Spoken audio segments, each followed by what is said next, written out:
Doing? It's me. I know I have been kind of hit and miss this season on whether or not I'm posting videos. I'm very, very sorry about that. I've honestly just been very hyper focused on getting out of this jam that I am in right now, that I'm still in. Obviously, I'm in a vehicle, not my vehicle. This is the work van for like the festival circuit that I'm working right now.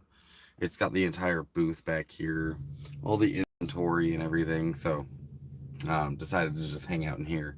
My camp here, I'm gonna show you actually, is right there, right there, and I'll show you guys that a little bit more in a minute. Um, but let me fix this. How's everyone doing? Let me catch up on comments. Let's see. Sharon's here. What's up, Sharon? Happy spring. Yeah, the first day of spring rolled around, didn't it? Hey, Zig, finally got you live after a very long time. What's up, Tito? Tito Jesus de Sosa. Hi, Kelly. How you doing? Looks like the whole gang's here. At least showing up. 8 of you in here, 4 likes. Half of you haven't liked it. Don't forget to smash that like button. Even if you're watching this like later, you can smash it. You smash the like button. I'm also camped here with Alicia. She's actually right behind me in her van, and she's about to be headed out to go to the gym. So she's got a workout routine she's staying up on. What's up, Ed? What's up, Heath and Bobby? How y'all been? How's everyone doing? I know, a long time no chat, huh? You guys, when I was in Vegas, Alicia's leaving right now. Everyone say goodbye to Alicia. Oh, you're plugged in. There she goes. Off to the gym. Um, Anyways, when I was in Vegas last, Alicia and I went and. Did you know you can get $10 tattoos in Vegas? So Alicia and I went and did that. We went and got $10 tattoos in Vegas. I'll show you mine in a second. Let's see. She's trying to turn around. I think I might be blocking her. Oh, I totally am.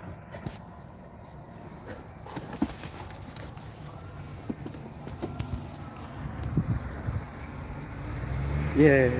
She made it. Everyone say goodbye. So here, let me show you. Let me show you my $10 tattoo, you guys. The anchor right there. It's still healing. Need to throw some lotion on it. $10. I didn't know you could do $10 tattoos in Vegas, but we saw them and they had like a bunch of flashes there you could pick from. And so we thought it would be fun. Alicia was getting her van worked on, and we were just waiting for the mechanic to finish. And while we were waiting, we walked back past this tattoo shop. It was like $10 tattoos, and we were like, fuck it. So we went and got $10 tattoos.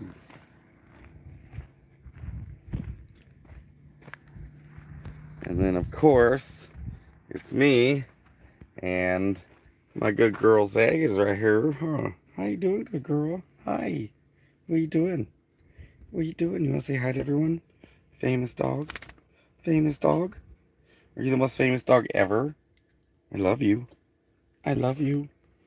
Yes, I do. I love you. You're a good girl. You're a good girl. Yeah, go on. Go on. Good girl. Best dog ever, dude.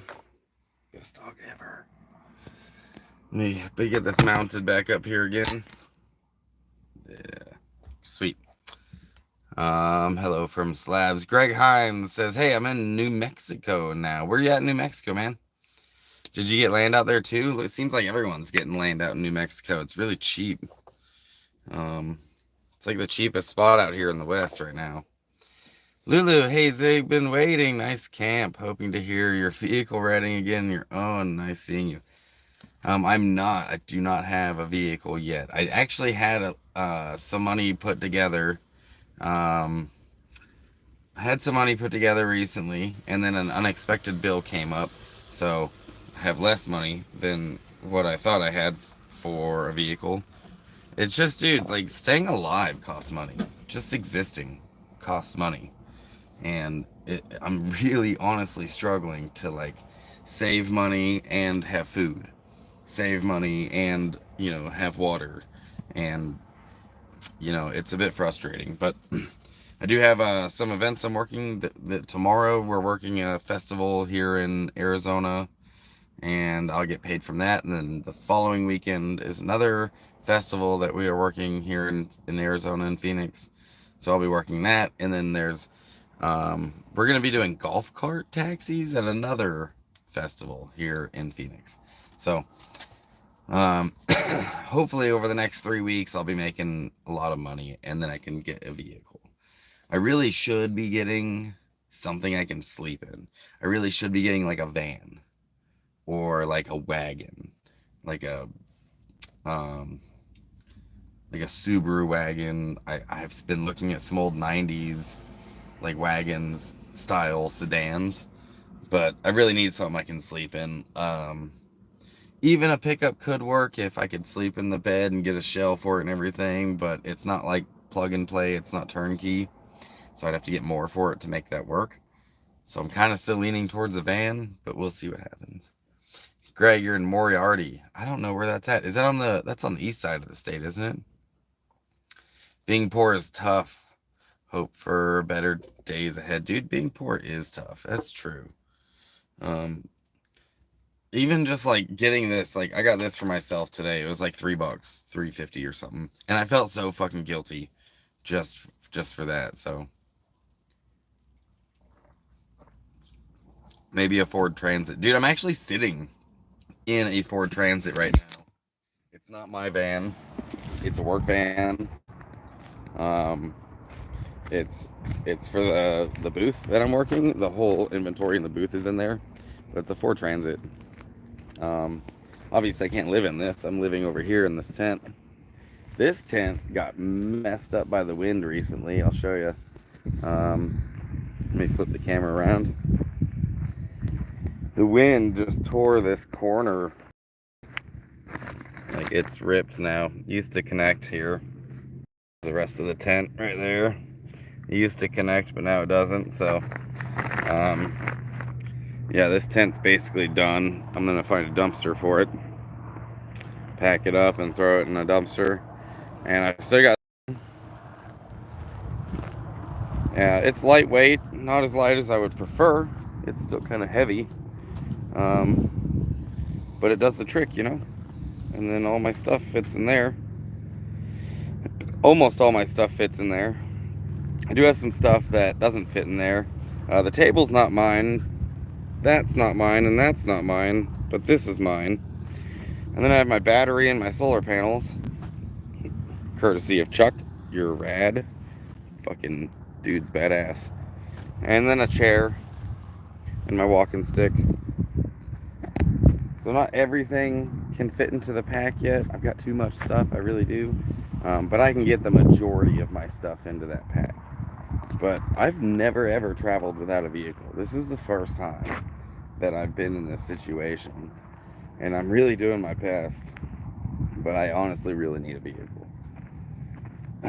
So I'll get one eventually. I'm really trying, but like I said, just being alive is expensive.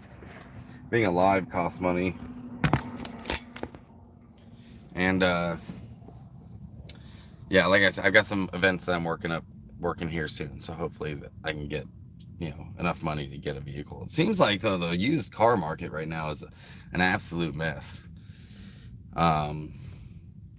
Like back in the day, if you had a car at the end of its life, like it's got 200,000 miles, 250,000 miles, 300,000 miles, these vehicles were like $1,000. It runs, drives, stops, might need some work, whatever. Now I have seen some vehicles for 300,000 miles just chewed the fuck up that are $4,000, and they are firm on their price. Now a vehicle that's $1,500 is a mechanic special. Like the vehicle's literally falling apart, or it needs to be towed, and they're like, we want $1,500, and it's just boggling the mind. I know times are changing, and back in my day, the prices were different. Like I'm getting to that age, I guess, but at the same time, like, dude, it sucks. It's hurting. Brian Wong says, "Yo, Zig, what's up? How you doing, dude? Good to see you. Welcome to the live stream." I'm wondering if we're gonna be getting any trolls in the stream today.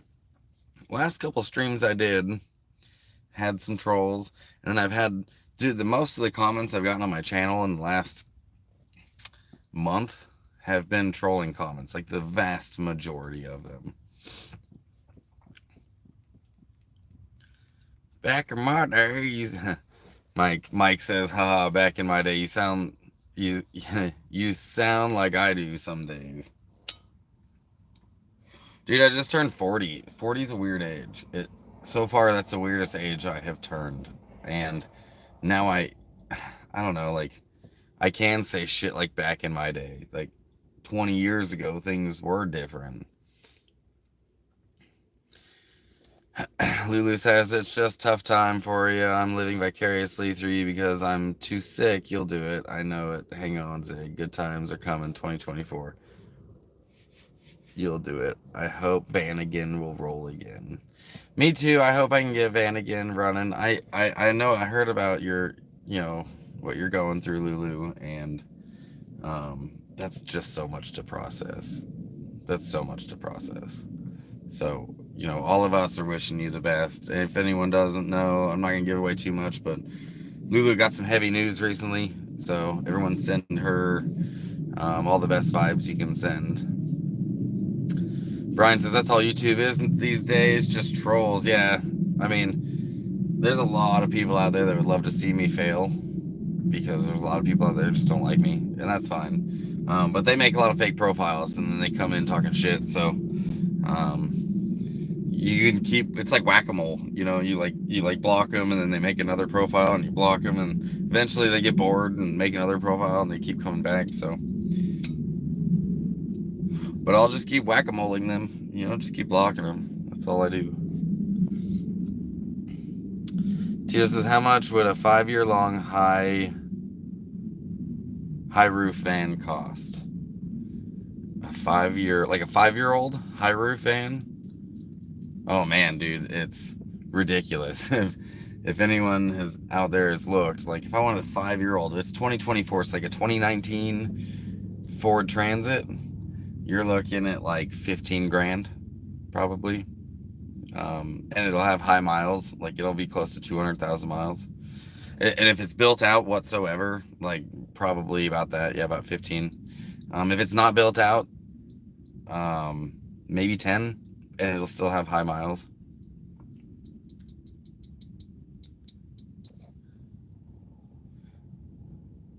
So yeah, the price, if you ever look it up, prices of vans right now is absurd. I'm really leaning towards a minivan. I mean, a transit van would be great, but it might as well be $1 million. Like, I'm never gonna get a transit van, bro. But a minivan, I might be able to pull off a minivan with like 150,000 miles. That might be in my price range. It just kind of depends on the van, Brian says, if it wasn't for the haters, I would have 0 fans. I'd have less. That's true. I'd have less if it wasn't for the haters. I have a lot of haters, but I have a lot of you guys that aren't haters. Like, you guys are really amazing folks that come into the live stream. You guys spread kindness and compassion, just like I try to do. And that's what it's all about, man. Like, we're here to be entertained on YouTube, not to be, stressed out and argue. Mike says, kind of good news. We're looking into getting Dad home this summer. He is improving. Plus, insurance covered all but $1,600 of his $220,000 medical bill. Dude, that's dope. Really happy that you're gonna have your dad coming home soon, because I mean, your dad's been in the hospital now for a long time. So that's amazing. Congratulations. You were really stressed out about that. I remember when you first hit me up about your dad getting sick. Look into a small Ford Transit. They're a dime a dozen. I mean, if it was an actual dime. But my budget, dude, is gonna be like 2,000 to 3,000. I don't think I'm getting a Ford Transit with that much. Kelly vibes. How you doing, Kelly? Hopefully I'll be swinging up that way this summer. I'm definitely going to be headed north. I got to go back to Bend and take care of Vanagon. And either I'm going to sell Vanagon as is, or maybe somehow possibly have the money together to get the motor fixed, or swapped. I think that might be a pipe dream, getting the van fixed. I think it's just gonna cost too much. I don't think I can afford it. I don't make very much money every month, you guys. I make like $1,000 a month for my disability, so it's almost a year's worth of my income to get the van fixed. Am I going back to Taos? I don't know. I might. We'll see. If each of us gives €2, less than a cup of coffee. Yeah, that would be cool. There have been some really great donations that have come in. I've got like $1,000 sitting in an account waiting for me to buy a vehicle, and I'm trying my best to not spend it. I have spent some of it, I'm not gonna lie. But I'm trying my best to save that for buying a vehicle because that was its purpose. So adding the money that I am making to that equation at the festival, and then also my disability, maybe I can afford $2,500 to $3,000. We'll just have to wait and see after the next 3 weeks. The next 3 weeks is going to be work, work, work. Right now, it's been logistics for the last month. It's been a couple of festivals and logistics from Vegas to Phoenix to Vegas to Phoenix. I've gone back and forth a couple of times. I know I haven't brought you guys with me. I apologize for that.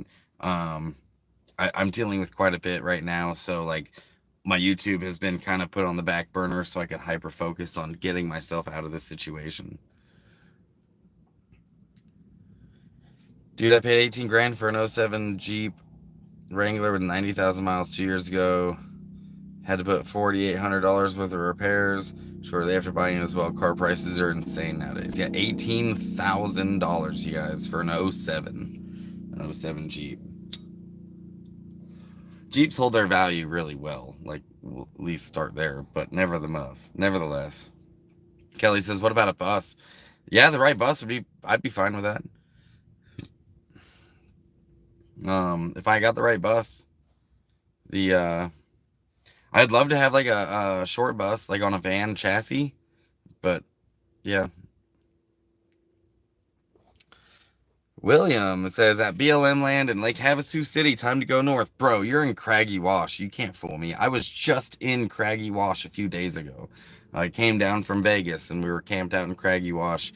And in fact, I also camped a little bit north of that in another BLM area on the way, like in between Lake Havasu City and the interstate, because there's cell signal out a little bit farther past Craggy Wash. But I was just in that area, bro. We just missed each other.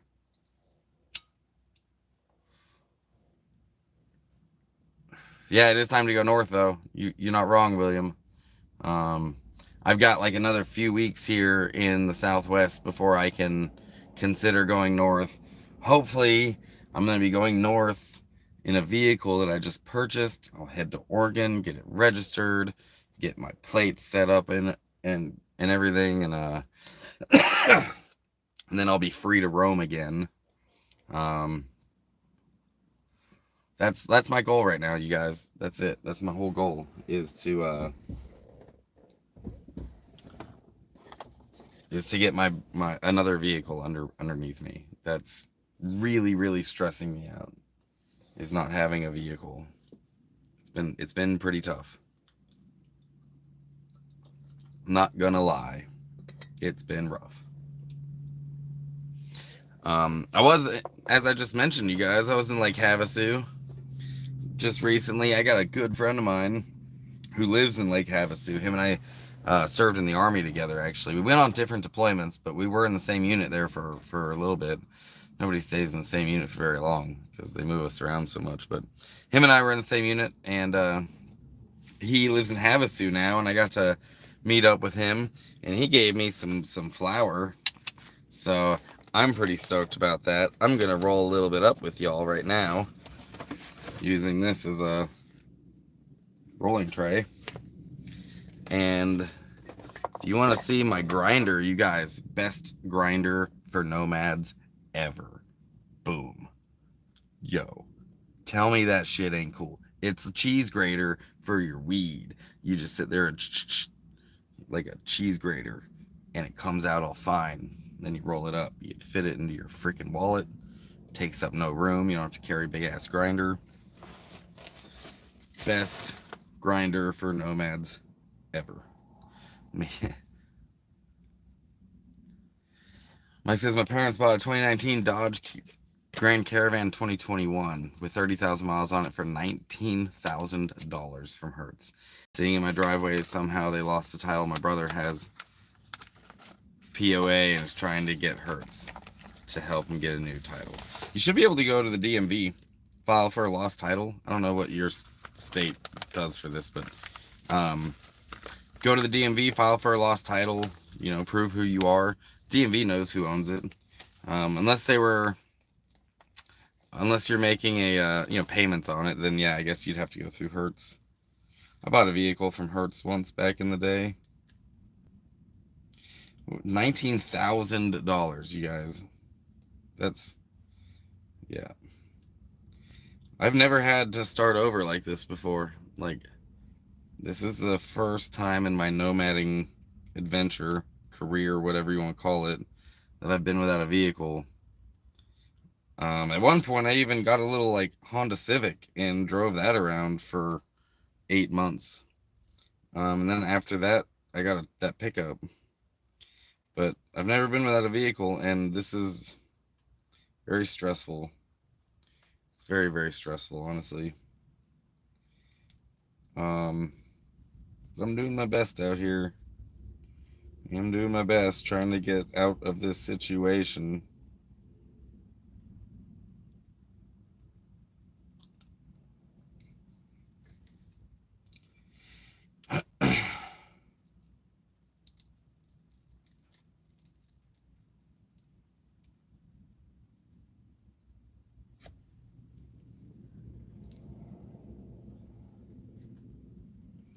Rolling one up real quick with y'all. Is anyone else burning right now? What y'all smoking on? I just got this homegrown shit that was given to me by my army buddy in Lake Havasu.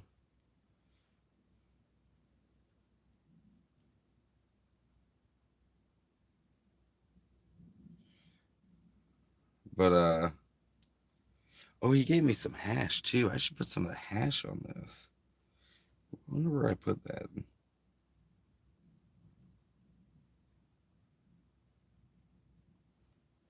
See, it's hash. He called it keef though. He's like, I got some keef here, and I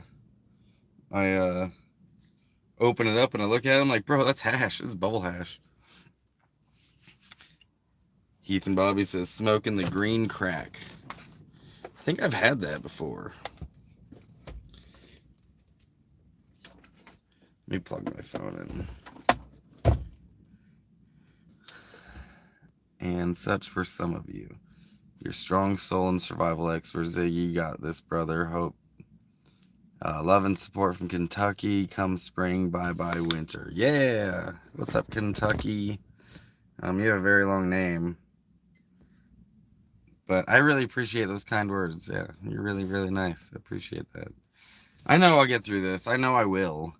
But right now, the end is not even in sight. It's not even in sight. So I don't really know. It's just very overwhelming. It's been a very overwhelming winter. I'll be honest with you. So Mike says, not smoking, eating Skittles. Hey, man, I wish I had some Skittles because I'm smoking. So that would come after. Tito, me pouring some brandy on the rocks. I don't like brandy that much, but I do be liking some whiskey on the rocks. I do like having like a shot of whiskey at the end of the day on the rocks and just sipping on it. I really like sipping like a little like good whiskey watered down a little bit. It's a classy gentleman move, but I do like it. That's probably the extent of my drinking. I'm not really much of a drinker, as a lot of you do know. I don't really drink very much. I probably What is this? Yeah, I haven't gotten drunk this year, but I don't remember when the last time I did get drunk was. I don't know if I got drunk last year. I might have. Might have gotten drunk in slabs at some point, but I wouldn't be surprised if I didn't. It's not a very common occurrence. Heath Bobby says 34%, dude. Yeah, that's pretty high. That is a high THC count. See, I'm using the grinder here. I got to do it closer, but it's like a cheese grater, dude, for your weed. I love it. Best Nomad grinder I've ever used. Let's see. Did you go to the Bunker Bar? No, I didn't go to the Bunker Bar. Is that in Havasu? I don't know it. But if you're headed north, dude, if you're headed north from Havasu, look up Telephone Cove on the Nevada side of the river. There is two telephone coves. There's one in Arizona, one in Nevada. The one in Nevada is the best camp spot I've ever been to in my life. But maybe not the best, but it's pretty close to it. Especially if you're in an RV or a bus or something like that, because there's bathrooms, there's garbages, right there, and you can like park right on the water. It's amazing. It's an awesome spot. You could drive into the water if you really wanted to. Go check that shit out. It's just north of you, right outside of Laughlin. Right outside of Laughlin, Bullhead City area, but obviously on the Nevada side, so Laughlin. Johnny Mojave, what's up, dude? Rolling up with you. Also some homegrown shit grown from Sin Mint seed. I honestly don't even know what strain I've got. I really don't. What's up, George? Did you ever get your van engine replacement sorted out? No, sir. No, sir. I am living in a tent out here in the southwest in the desert right now, where the weather is still kind of nice. I am working. I've got some festival work I've been doing. I'm right now inside of the work van. This isn't my van; it's a work van.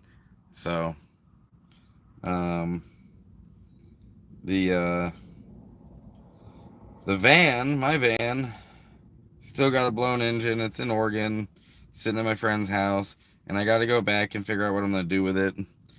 I don't think I can afford to have it fixed. Like I've just accepted that I can't afford it. So maybe I can sell it as is for like $500, $1,000.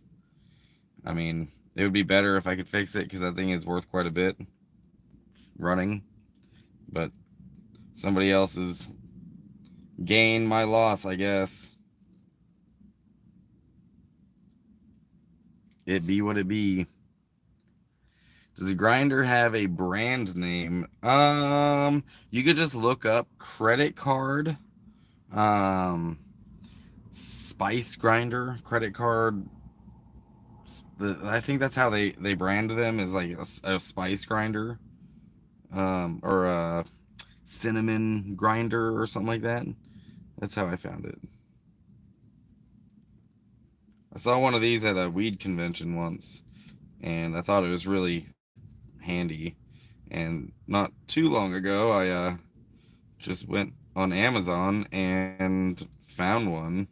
This one, the brand is acinfinity.com, but they're like a air conditioning company, I think. It has nothing to do with spices, and this was just some of their swag that they were selling on Amazon, but it was really cheap, so I got it. But I think it's one of the better grinders I've ever used. Um, I mean, especially if you live like me, like carrying a grinder around, it's just a lot. Space becomes really important. I'm living in a tent in a backpack, you guys, so everything I bring with me, I'm going through it in my head like, do I really need this? Before I head north, I'm probably gonna have to get a storage unit down here because I'm not gonna be able to bring all the stuff I have. I've got too much crap, so I'm gonna have to get a storage unit down here unless I get a vehicle. If I get a vehicle, I'll be good because I can put all this in a vehicle and be fine. But in the meantime, I can't carry it all in my backpack. So we'll see what happens. Wish me luck, you guys. Wish me luck. Have some Alien OG too. Why everyone gonna go search for a bus for Zig?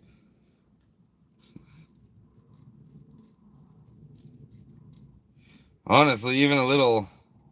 I've even looked at little sedans. You know, a little economical little car. I've looked at hatchbacks. Like at this point, I can just throw a tent out. As long as I can get around, that's right now the most important part for me. Everything else I could pull out of the car and set up. The best option for me right now with my income would be like a little minivan.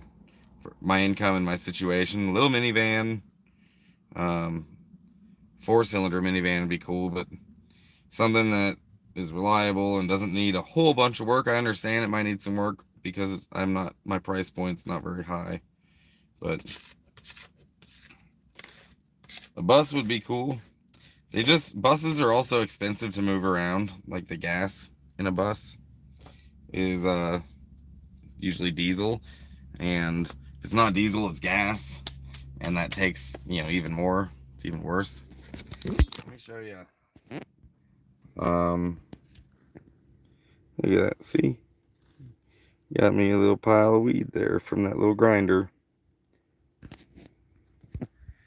Now I'm gonna roll that back up and join. Oh, my bad. My bad. Uh, David Nags. The van might be cursed. What's up, Nags? Make a new profile? You gonna be nice? Where'd my papers go? If you're gonna be nice, you can stay.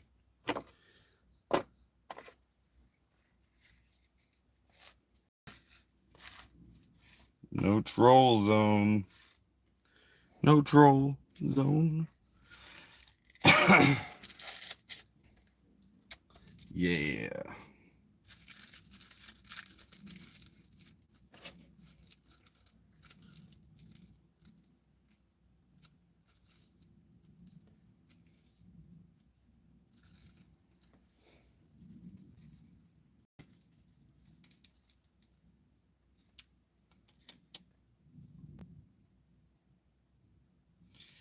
This stuff isn't all that stony, to be honest with you, the stuff I got.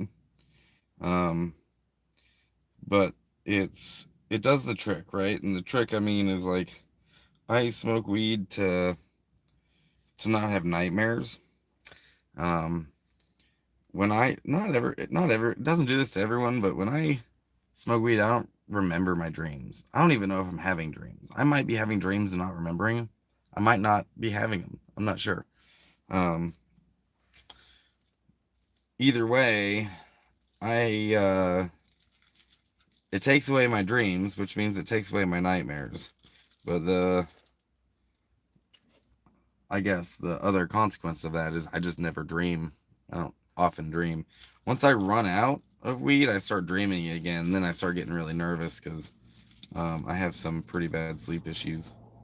But so this weed isn't too stony, some homegrown stuff, but it does the trick. So that's the important part for me. For me, everyone smokes for their own reasons. Um, for me, that's the main reason. Don't get me wrong, I do be liking being stoned, but there is a purpose behind it. I used to drink to do this, but the drinking didn't get rid of the dreams. It just let me go to sleep. Um, and I was in the army, so you can't smoke. You could only drink. And now once I got out, I was able to smoke. My drinking went down quite a bit. I used to drink, like, I used to just be day drunk all the time. I used to drink. I was kind of going pro, man. I was kind of going pro. I never really liked drinking, but it did help me sleep. And I was bored, and I wanted something to do. But once I was able and allowed to smoke weed, it was so much easier to not drink anymore.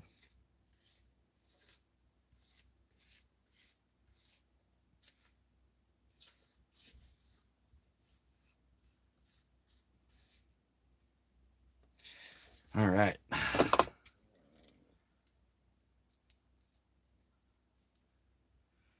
Shit, man, I'm pretty much in the same situation with dreams, but I can't handle weed. I gotta be honest with you, Philip. When I started smoking, I couldn't handle it either, bro. Even just one hit would just be way too much. It would be way, way too much. So I had to get my tolerance up.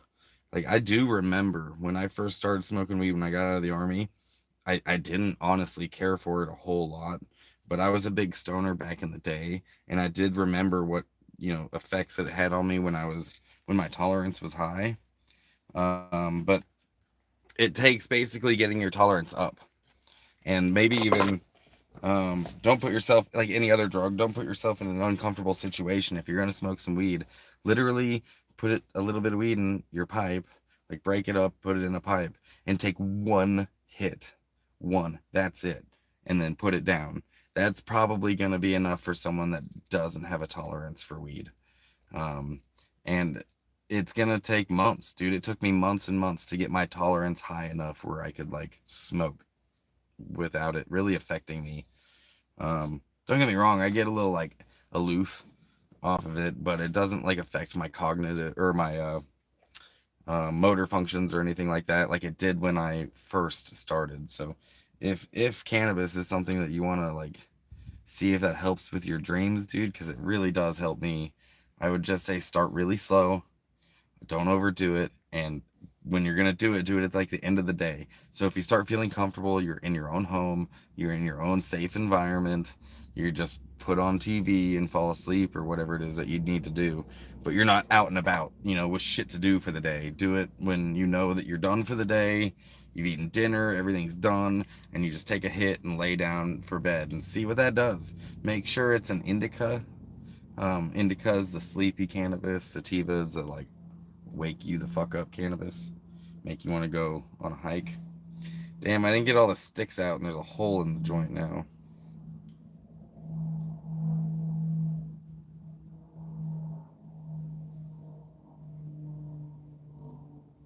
Hmm. I'll have to use another piece to fix it. What's up, Critter Bones? How you doing? Puff puff pass, y'all. Smoke a Stizzy diamond infused pre-roll. Nice. I wish I had some diamond infused stuff. I'm just smoking some homegrown.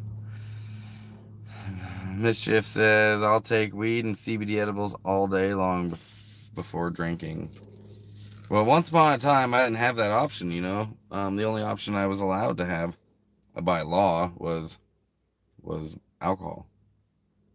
And they would test you. Like the Army's very strict about that. They have a pretty low tolerance for weed.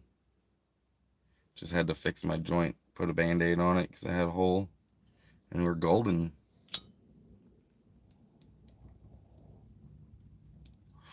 Sometimes my videos, my live streams get demonetized because of this. Like they stay up, but I can't. They're not monetized because I smoke with y'all. Definitely happens. Not often, but often enough that I'm mentioning it. Like I always dispute them, but sometimes they just keep they demonetize the video. Dropped in late, has a vehicle search going. Dude, it's so I had a couple of grand. Let me catch you guys up on the vehicle search. I had a couple of grand, was looking at vehicles, and then an unexpected bill came up that took a chunk of that. Plus, just being alive costs money. Eating food every day costs money. Feeding Zag costs money. Getting to the store and getting water and all this stuff costs money. Cooking costs money. So now I have less than that, but I've got 3 events coming up soon. I got 3 events I'm working. This is a work van that I'm in right now, so it's got all the inventory and the booth and stuff in here. So we'll go to the events, we'll pull everything out of here, and we'll set up the booth, and we'll vend all day, and then we pack it back into the van. And then a week later, we have another event, and then a week later, I'm doing golf cart taxiing on a huge festival out here. So I'll be driving people from the campground to the festival to the campground back and forth, and they'll be giving me tips and paying for the ride. And I'll be driving a golf cart for that. And you get to like decorate the golf cart and stuff. You get to like make it look unique and see who's gonna catch a ride with you. In any case, hopefully at these 3 events I'll make enough that I can get that budget a little bit higher and get myself into some wheels. At this point, the used car market is very frustrating. You know, like these mechanic specials, I'm seeing them for $1,500, which is mind blowing. That's a $500 car. They're trying to ask for $1,000 more. And then the cars that used to be $1,500 because they had like, 200,000 miles on it, and they're on their last leg and they need a bunch of work. Now these cars are $3,500, and it's just very frustrating and overwhelming, and all of the above, to like try to pull myself out of this situation I'm in. But it is what it is. There's the update on the vehicle search. Currently, you guys, I am living in a campsite. Like I said, this is the work van. It's not mine. And I'll show you. I've done a little tour earlier in the live stream, but I'll do it again. Home sweet home. Home sweet home. Almost everything fits into there. Almost. I do have some other stuff that doesn't fit into there. All of this fits into there. But over here, these panels and my battery, they don't fit into the bag. And then this isn't my table, but this is my cooktop. That doesn't fit into the bag. I can get the chair in there. Believe it or not, I can strap that to the side of it. But I've got some other stuff, like a diesel heater. Can't fit that into there. And that's my whole kitchen right there. And so moral of the story is I can't fit everything I have into a backpack. So if I'm gonna head north without a vehicle, I'm gonna have to get a storage unit or something, find a spot to put this stuff and to store it. Or I can get me the cheapest vehicle I can get that'll at least get me to Oregon. Hopefully it doesn't break down on the way, and bring my stuff with me, because that's where the rest of my stuff is, at a friend's house in Oregon.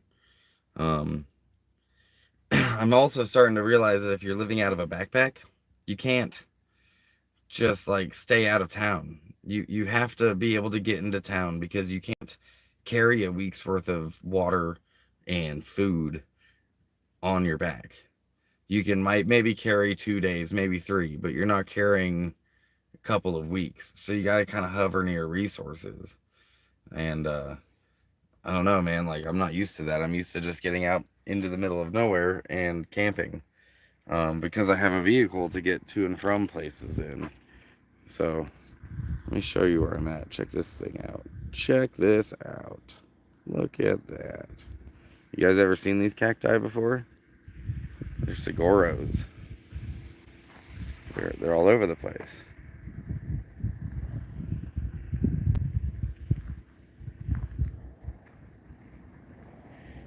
You even got a little baby one over there. I don't know if you see it.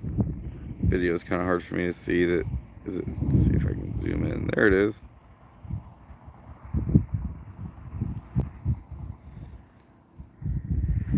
I don't know if any of y'all have ever been to the Southwest. Maybe some of you, this could be the first time you've ever seen one of these up close. They got these thorns on them.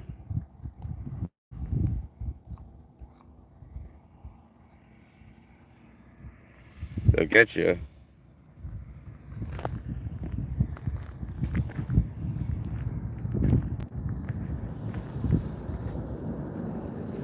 Well, this is what I prefer. Getting out in the middle of the desert and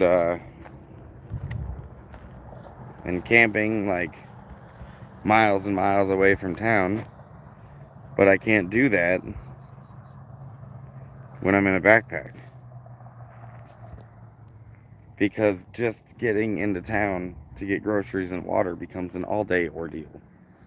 You're hitchhiking, and nobody wants to pick up hitchhikers, so you end up walking, and it's an all-day walk, and it's in the heat. So hang on, let me get this squared away. Let me get that squared away. So like the easiest things become even harder, and I've never traveled like that before. I've always had a vehicle, so this is all pretty new experience.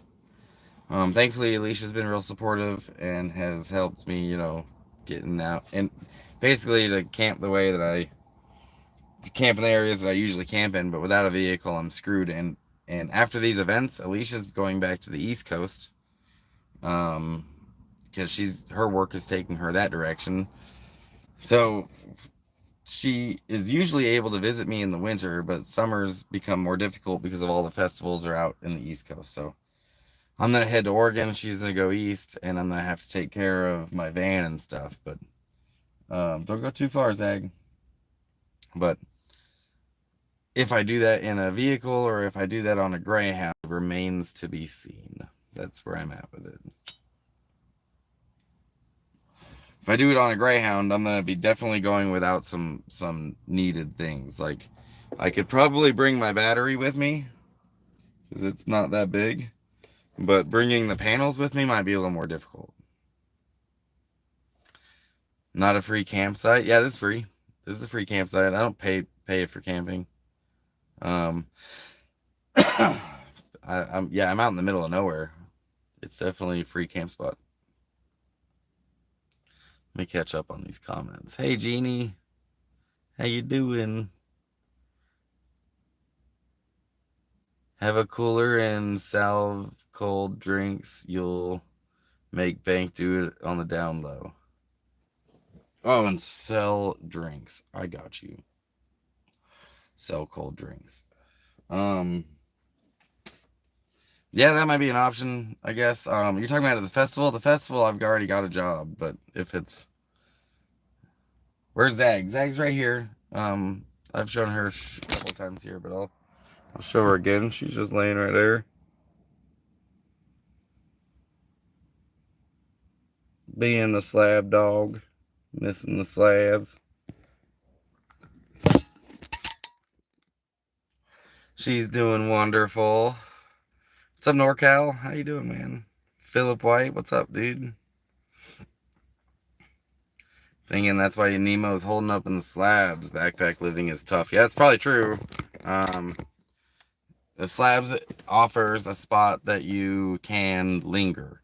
It offers a spot for anyone to show up, and you don't have to leave in 2 weeks. Everywhere else we go, we have to leave every 2 weeks.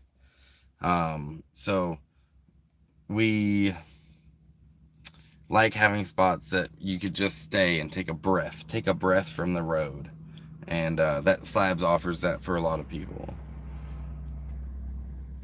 You need a gimp to carry the panels.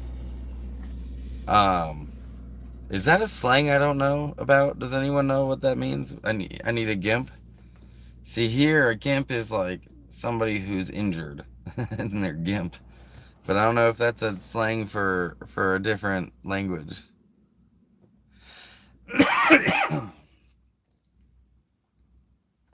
Thankfully, that panel it does have handle, and it is like kind of like a suitcase, but it's just so big.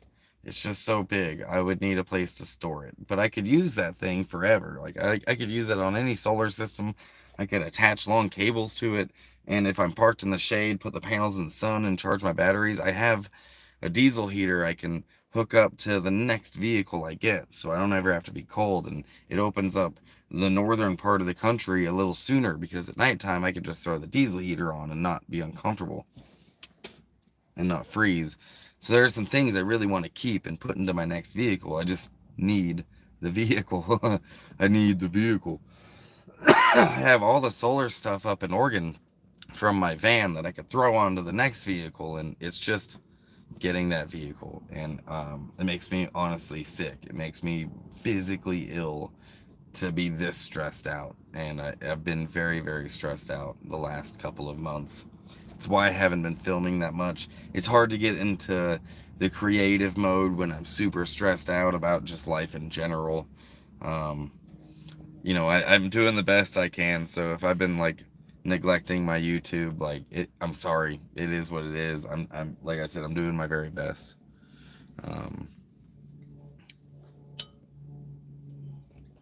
I do have some footage I do need to edit, and I'm gonna do that after this live stream. I got the rest of the day, and I don't have any plans, so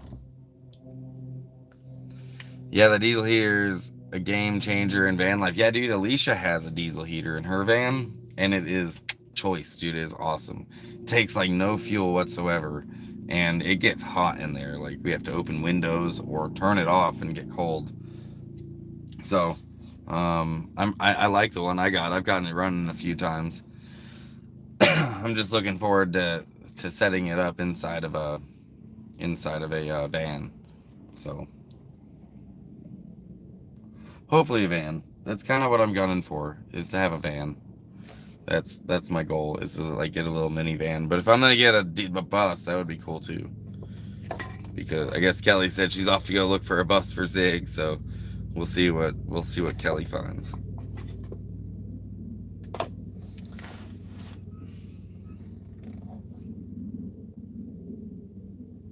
I think I left my water. I have a hydro flask that I think I left in Alicia's van, but I think I have another one. Dude, I don't know if you guys know what hydro flask is, but it's that vacuum sealed water containers, like, and they're very expensive.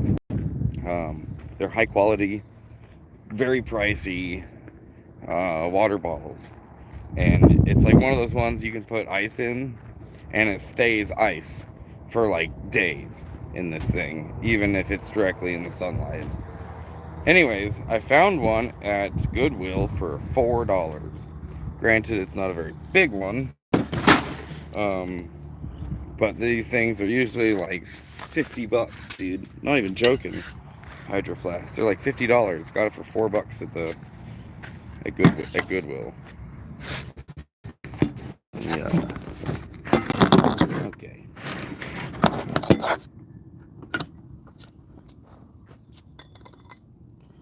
I got my water tank here. Also donated to me by Chuck. Gotta fill this up with water. Dude, half the shit that has made my life easier this season, this winter, has been given to me by Chuck. And so I gotta give him a big shout out.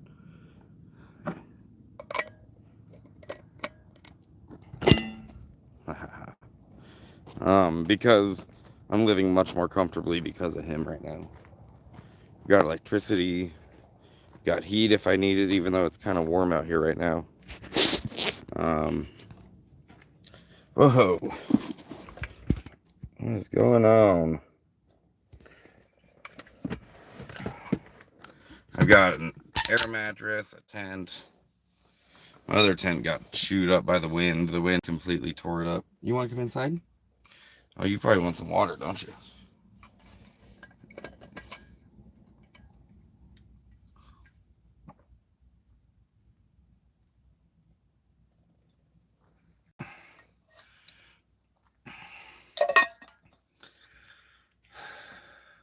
Do they make diesel air conditioners? Not yet. That'd be cool. If you get a Toyota van or any Toyota, really, they're the most reliable. I do have the possibility of getting. Hang on. I do have the possibility of getting a Toyota Tacoma, like a 96 or something like that. Maybe even a little older than that. And it has 300,000 miles on it. It's owned by an army buddy of mine that lives in Havasu, and it's got like a bunch of new stuff in it though. He just replaced the clutch, the timing belt, a whole bunch of work. But it's still, he wants $4,000 for it. $4,000 for a 30-year-old. I think it is like a 94, but like, so like a 30-year-old, 300,000 mile pickup truck. $4,000. That's what I'm dealing with right now and finding a vehicle.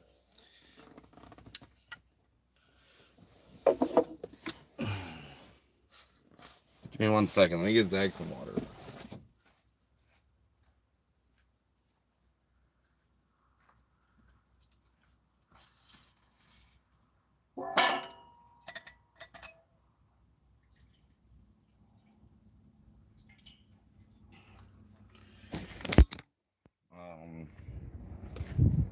which I think that's a bit hot. It's got 300,000 miles.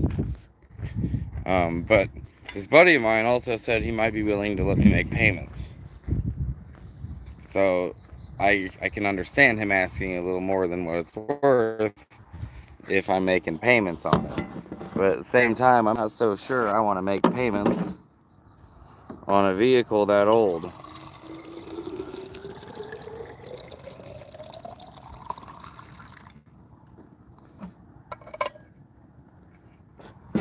So I don't know. I feel like I'm in between a rock and a hard place with that my van's engine going like that.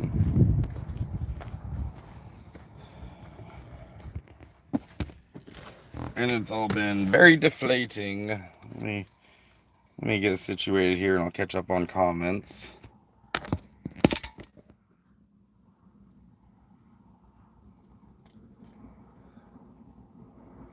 You seen the electric solar powered 3-wheel off-road bike? I seen someone put a little camper on one. Max 30 miles an hour, 80 miles, can recharge them with solar panels. That sounds cool.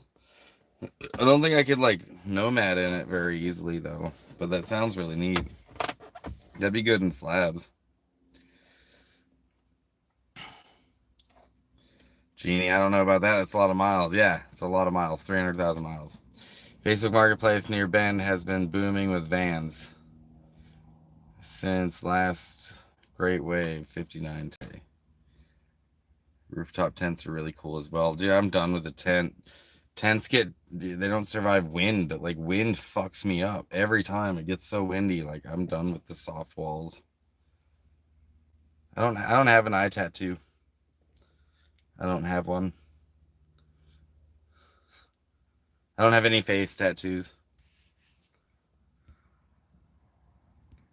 Is a Toyota diesel? No, it's not diesel. If it was a diesel, I'd be like 300,000 is not bad, but it's not. It's not diesel. Hey, I just got $10 from Carol. Thanks, Carol. I haven't even asked for any donations today, but that's awesome. Thank you very much, Carol. I love that. Toyota has a 300,000 mile lifespan, and they start having issues. They rust from the inside out.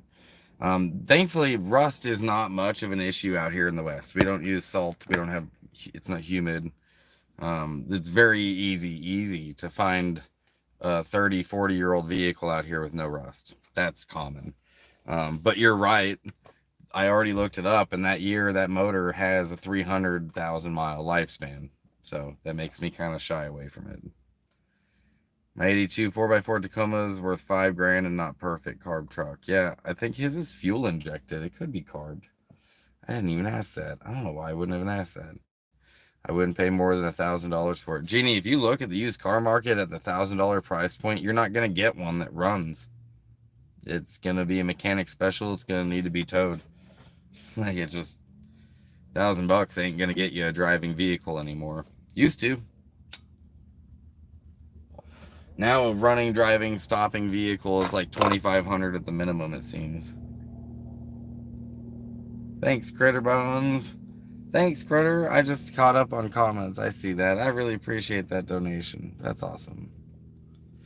Wow, not like the old days, huh? Not that's what I was expecting, Jeannie. I was expecting back in my day, car. That's what I was expecting when I'm like, oh, just give me like a $1,500 vehicle and call it a day. Nope. Sure not.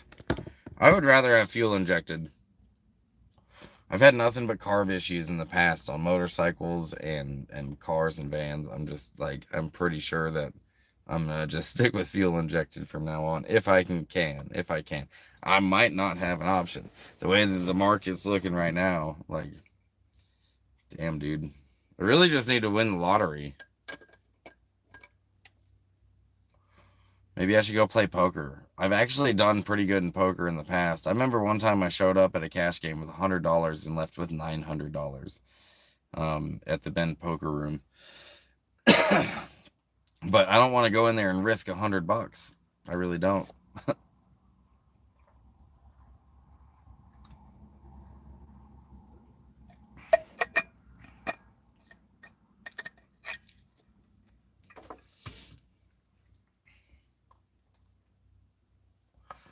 Hey, what's up, Fleur? It's good to see you too. Hope you're doing well. I am in Arizona. I'm in Arizona. There's a couple of festivals I'm gonna be working in the next few weeks out here. So doing like the festival circuit, and right now I'm in the work van, and we've got all the inventory, and the whole booth is in here. But we show up at a festival usually the day before. We set up the booth, and then go there the next day and sell all our wares, and then when the festival closes the day after, we break down all the booths, or we break down our booth, pack it up in the van, and boogie on out of there.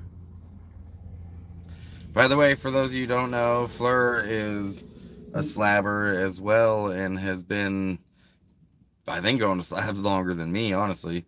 So everyone give them a real warm welcome. You can still get vehicles for a pretty fair price here. Keep between 25 and 5. You can still find some really reliable vehicles.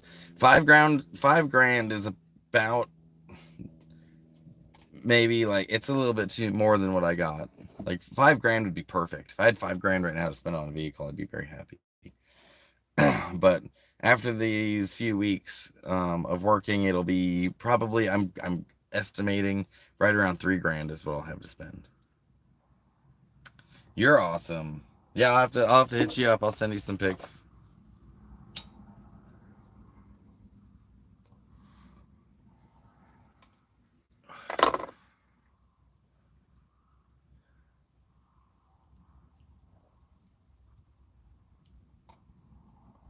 23 folks in here, 17 likes. Don't forget to smash that like button. We're just all burning together, guys. That's what we're doing. We're hanging out, we're smoking, we're joking, giving you guys a bit of an update of why I haven't been around as much lately. Um, everything comes in waves in life, and right now, this wave that I'm dealing with has taken away from the amount of energy I feel like I have for my creative outlet, which is YouTube. And I don't know if, like, anybody, like, I've been getting, like, some of you have hit me up and been like, hey, you doing okay? We haven't heard from you, and I appreciate that. I appreciate you guys making sure I'm all right. I see your messages. Um, so that means a lot to me. I look very tired. I am very tired. It's been a long winter. It's honestly been a long winter. It's been 20 years since you can get a decent car for 5 grand, unless you just luck out. I mean, decent, I guess, is a relative term. Like, what's your definition of decent? If I can get a car that'll give me another year, I I'd be happy with that for now. So pray the ticket I have for tonight is a winner, not a Powerball, but still for 7 million. I will pray, Carol. I will um definitely look. That would be awesome, wouldn't it? Yeah, I will, Fleur. I'll hit you up. I have a 94 F-150 with 6 cylinders, 250,000 miles, runs like brand new. That's cool, man. Most vehicles, like, if you keep up on all the maintenance, they'll last for a long time, and that's just basic maintenance. And then you also got to, like, replace parts. You got to replace, like, anything that ends up coming your way. So much resin on the end of that joint. I had to, like, I can taste it. Resin rolling on my lip.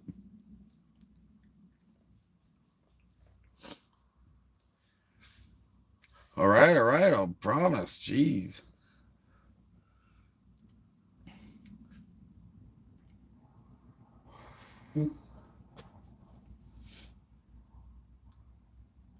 Never had a joint. You've never had a joint? You've never smoked a joint? Is that true?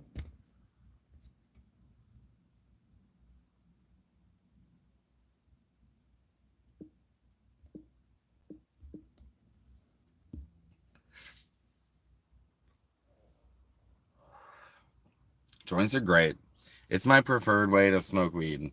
Pipes are okay too. But if you're gonna do flower, I prefer I prefer a joint. Maybe it's because my tolerance is so high I need a lot more weed to, like, get off. Back in the day when it was just pipes, like, that was enough for me. but my tolerance is so high now. I need to just keep packing the pipe all day. It ends up, yeah. It depends on the part of the country you are in. The Midwest, you can get a great car here for around 3 grand, trucks for 5 grand, and vans for around 6 grand. I'll be around 100,000 miles and possible rust, but like I'm not very high maintenance with the van that I get. As long as it's mechanically okay, I don't care. Honestly, the body's straight and it's not like a crazy amount of rust. I'd be happy with almost anything at this point. I just need walls around me. The tent thing, it's just not for me, dude. I'm not 22 years old. I'm not in the army anymore. I've got fucking aches and pains, and um the wind, dude, fucks me up every time. The wind, just that's enough to ruin my day. The other tent's torn up because of the wind. This little one does okay in the wind, but it's still not great. You've never taken drugs at all? Oh, okay. Some of them are pretty great. Some of them are not.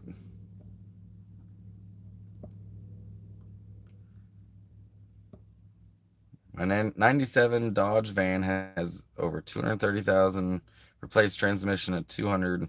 90s vehicles last longer than 2000s. Yeah, I would agree with that. Joints are okay. I prefer a glass bowl unless it's a stizzy. I do not smoke blunts. Blunts are pretty harsh, dude. Blunts are real harsh.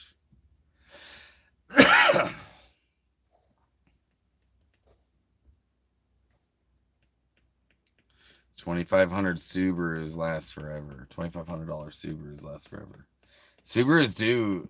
I've definitely considered Subarus. They're gonna end up requiring a lot of suspension maintenance because their suspension isn't great. But they do last forever, and they're economical. That's definitely crossed my mind. There is. I need to look to see if it's still available because I hope it is. But there is a Ford Escort wagon, a '92. I think I posted it. A Ford Escort wagon, stick shift, like a sedan wagon with 4 doors, but it's like long in the back and the hatchback, and it's a stick shift 4 banger with 92,000 miles on it for sale, and they want 3 grand, and I almost had the money together to pull that off. But then, like I said, an unexpected bill came up, and now I've got less money, so I'm hoping that these events will be profitable. But I loved that little fucking thing. It was like, maybe it was a '94. Either way, dude, it was like in real clean shape. Old dude owned it his whole life, one owner, and I was very interested in it. I need to see if it's still available. It was a perfect price point too for what it should be. Subaru Toyotas last forever. I would give you a car if I was in the country and had one left over. Oh, that's nice of you. What country are you in? I'm getting stizzies with a THC level of 54. I like infused stuff. Infused joints they rock my world, man. Now that I'm back in Arizona, because I've been going back between Nevada and Arizona. Now I'm back in Arizona. There's a dispensary here where you can get 10 infused pre-rolls for $50. So that's gonna be my move whenever I get paid. That's gonna be the move.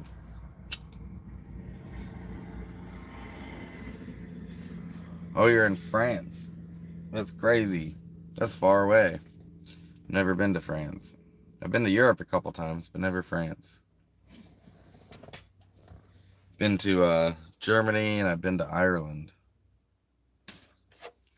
And came this close to going to London, but then COVID hit.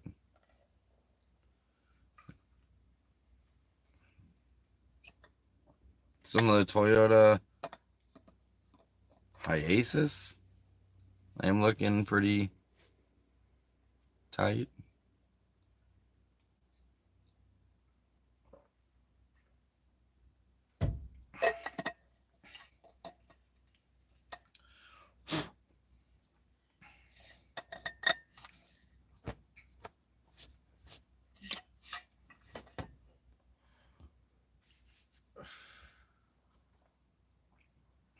Maybe you will one day. Yeah, maybe. I do have friends in France. I got a friend of mine that lives in Paris. Um, she comes to Slabs and films me. She's doing documentaries and films every couple of years. In fact, I missed her this year because I wasn't in Slabs. So I could bet you I could hit her up and she could be my little tour guide. What are you doing? Okay, come on, good girl. Okay, okay. Go on. Good girl. Oh my gosh. Oh my gosh. Yeah. Oh, you're just rampaging through the van. Hi. Yep, wait, that's my paper. I need that. Come here. Good girl.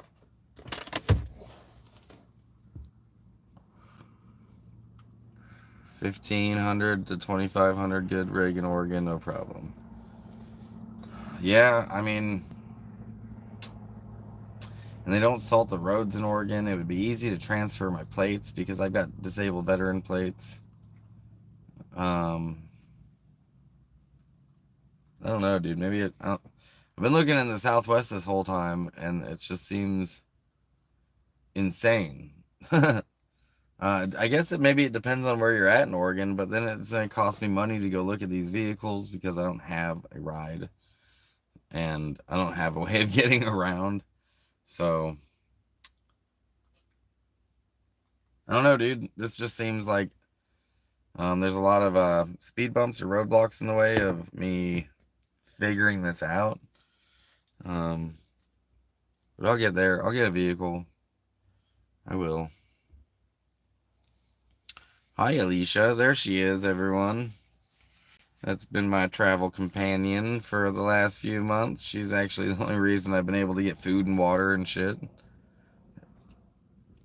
She just went to the gym. I hope your workout's going well. Meow. You definitely need something like a van or bigger. Is that a Night Vale tattoo? God, man. Is it though? Could it be a Night Vale tattoo? That's a pretty good eye, huh? That's a pretty good eye. Do you like the eye? So I'll give you the tour of, I mean, I can give you some tattoo tours real quick, but yes, we'll start with the Night Vale eye. This tattoo right here on my hand, once upon a time, there was a camp in Slabs that I was a part of, and the name of that camp was Night Vale, named after the podcast Night Vale. Welcome to Night Vale. The people in this camp was myself. This is also the camp that Zag was born in. But it was myself, and it was Jessica Rabbit and Peter Rabbit, and then the two Canadian brothers, Ryan and Chris, and then one other girl who owned Zag's parents. And all of us camped together, and we called our camp Night Vale. And that's where the rabbits became the rabbits. The three of them, if you've ever seen Rabbit Side videos, they met in Night Vale camp, and they became a throuple in Night Vale camp. And then Rabbit Side was just on the other side of the hill from Night Vale, where the dogs were born. Rabbit Side actually owns Zag's sister. So if you ever watch old videos about the rabbits, the Rabbit Side camp, and you see their little black dog running around, that's Zag's sister. They were litter mates. And then we had somebody else living in the camp named Luke. Luke also had one of the litter mates, one of the dogs that came from that litter. And fast forward a couple of years, maybe a year, maybe two, New Year's Eve or New Year's Day, Luke had a bicycle that had a motor on it, and he was riding down the road in Slabs, pulling a Barbie Jeep behind him with a girl named Bing in the Barbie Jeep. And there was somebody that was speeding, like going 60 through Slabs, and didn't see them and ran them both over. And it killed Luke and it killed Zag's sister. And it massively mangled Bing. She lost a limb and had facial scarring and everything. And then she later died a few years later from you know, and anyways, so all of us that lived in Night Vale together decided to get the Night Vale eye tattooed on us. So if you go back and watch the videos of Rabbit Side, you'll see that same tattoo on them. we all got matching tattoos in memorial to Luke. Ryan from Rabbit Side did the tattoos. He got his tattooed on the palm of his hand. I put mine right here. Jessie got hers tattooed on her arm up here on her shoulder, I think. And I think Ryan got his done on, or Peter got his done on his leg. Um, and then Kat, which was our other campmate, got hers tattooed somewhere on her arm. Anyways, yeah, these are all memorials to Luke. And Ryan from Rabbit Side did the tattoo. So yeah, it is a Night Vale tattoo, but with, a story behind it.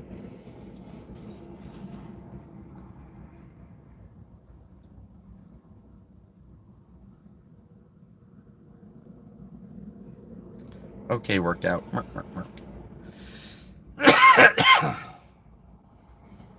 You made the rabbits a Night Vale automata piece. Oh, dope. Yeah, they were the ones who introduced me to Night Vale. I don't know what an automata is, though, to be honest with you.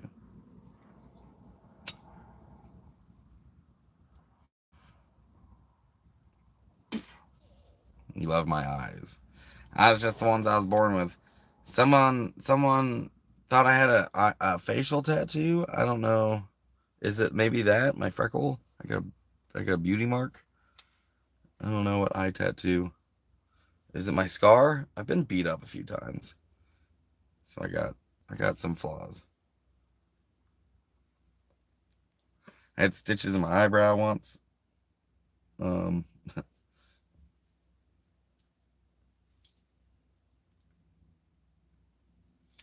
but now the rabbits left slabs. Rabbits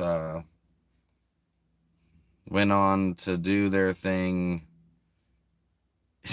I bet they're doing amazing stuff out there, but they're very private folks. So, um, oh, the eye tattoo. Oh, that's what they were talking about. I was like, I don't have any eye tattoos. I don't have any facial tattoos at all. I get it, bro. Oh my god, that makes way more sense now.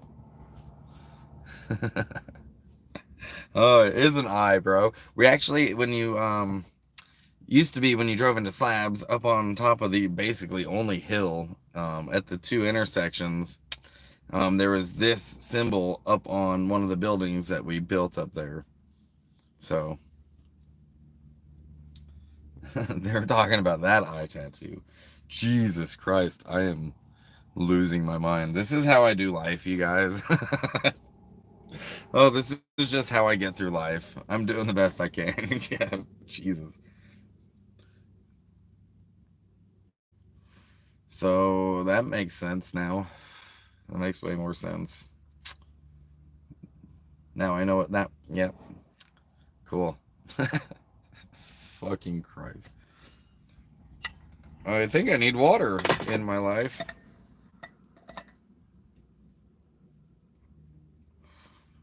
I mean, they told me weed would be much worse than this. If I'm just confusing eye tattoo for eye tattoo, then that's not so bad. I thought I'd be jumping out of windows and shit.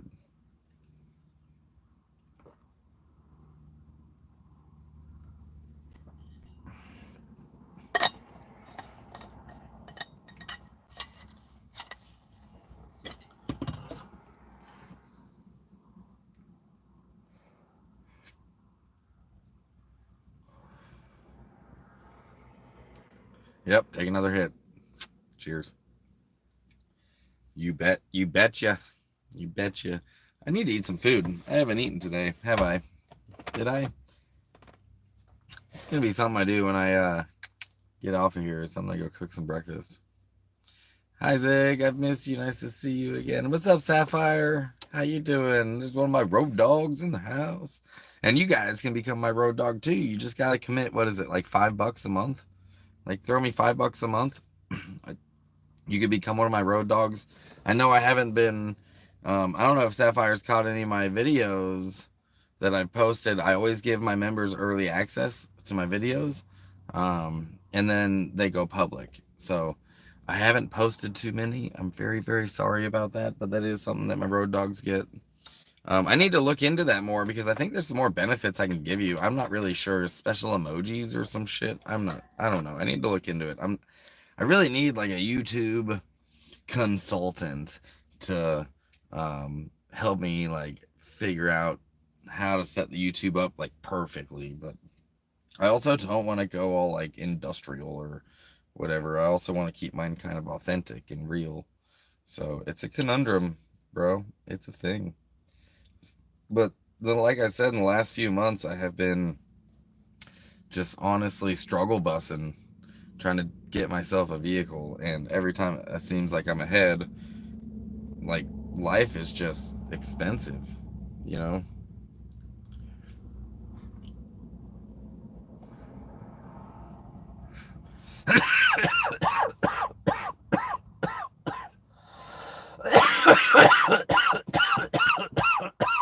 Oh, wow.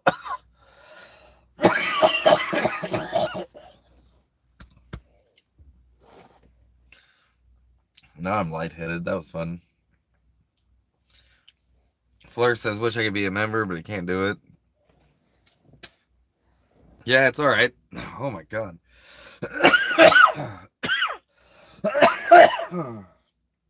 It's all right if you can't be a member. That's why I do make the videos public pretty quick, because I really want people to still have access to everything without it costing them money.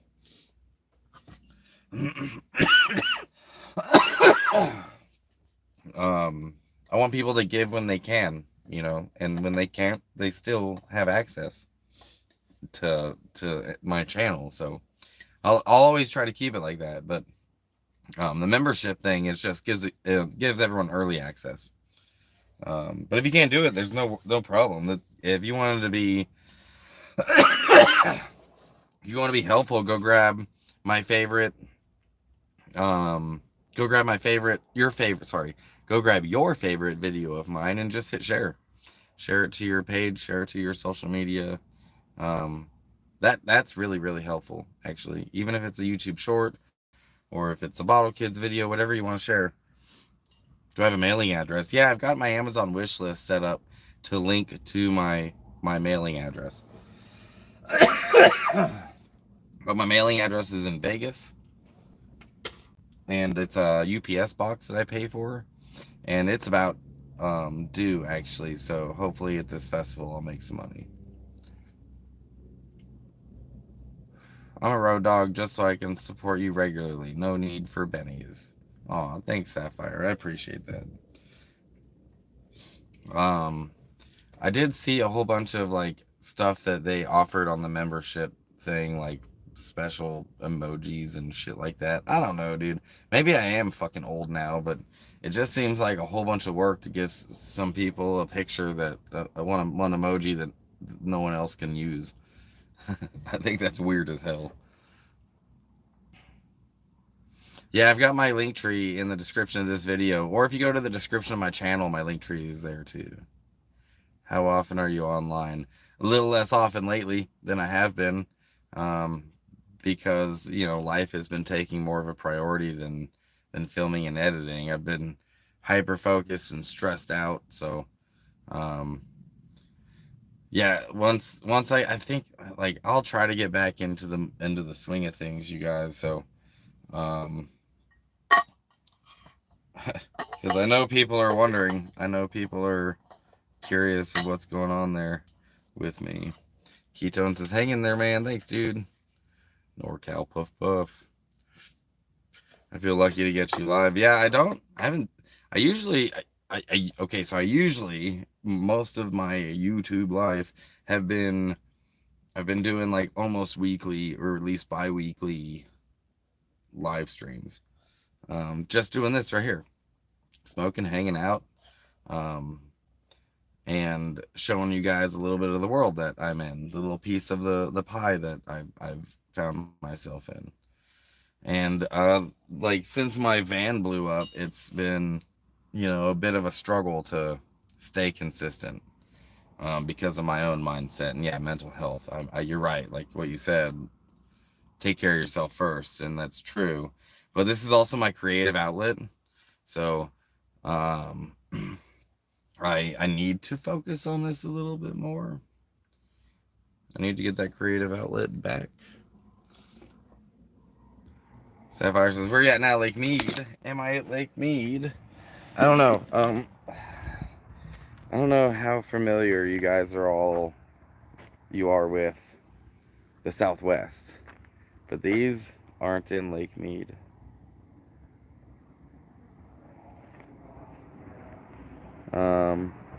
Lake Mead doesn't have grass. No grass. No cigarros. It is Arizona. Yeah. I am in Arizona. They look so healthy up here. But when you look down here, you're like, wait, are you dead? Are you dead? They got these spines all over them.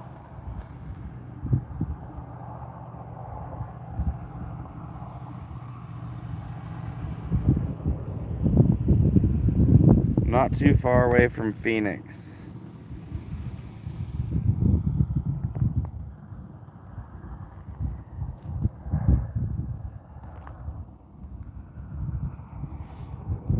I don't know Peach Springs. Joshua Tree is in California. Is it true there's milk in them? If I find a titty, I will milk it for you and I'll let you know what's in there. If those spines get broke off, the cactus dies in that area. Really? That's probably why it looks like that right there, I guess. I don't know. Someone looks like they tried to chop it.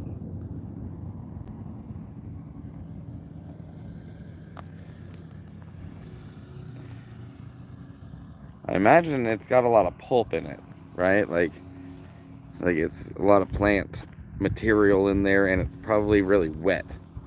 So like really thick, pulpy shit. So you run your chainsaw through that, you're just gonna gum it up like immediately.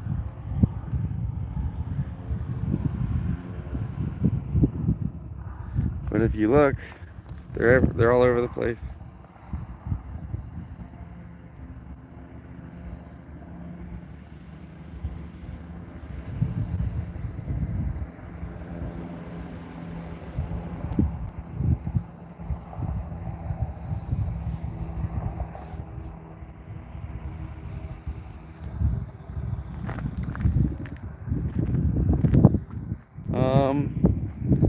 I think I maybe can see the Superstition Mountains. I'm not sure.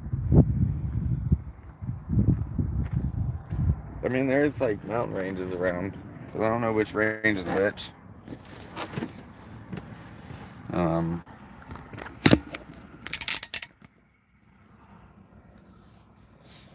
Southeast, not southwest. It's covered in a bark-like cover, saves them from forest fire. Looks like up the bush highway.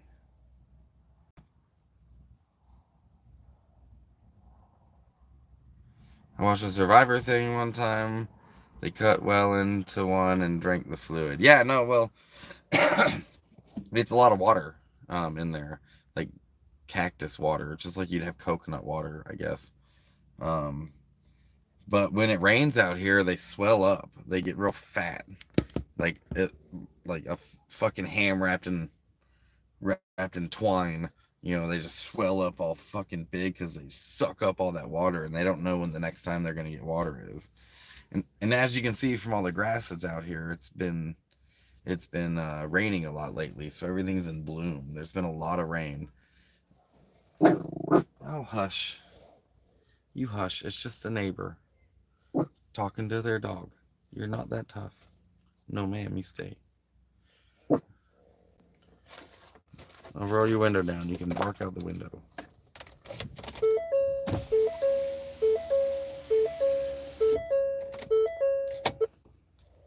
That's an annoying sound. Yeah, so when they swell up, it's just mostly water. And you can eat cactus. Like prickly pear is very common in Mexico. If you ever go to Mexico, they shave all of the spines off, and then they fucking grill it. They straight up just throw it on the grill, and you can buy them on the street corner. Prickly pear cactus grilled. What's your dog's name? I'm Zig. That's Zag. I'm Zig. That's Zag.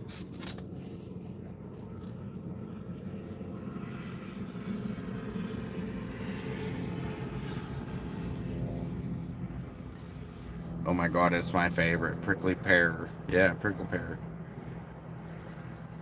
Yep, my dog Zag.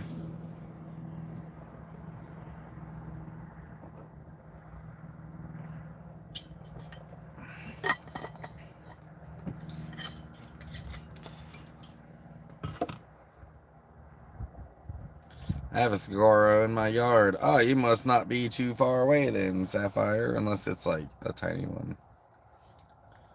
Max in the pic. Oh, is that your Max? I love dogs. Dogs are great. They're the best things that the earth ever made. And I guess we made them, but they're pretty rad. Not far at all.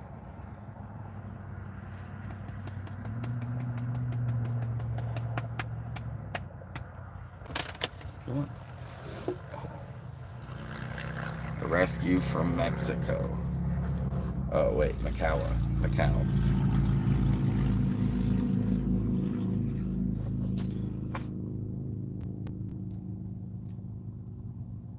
Honestly, Zag is like the easiest dog. She's the easiest dog that you'll ever have to like take care of or watch and stuff. She's just, if you ever get to know her, you'll compare her to every other dog forever. Because I will. I know I will.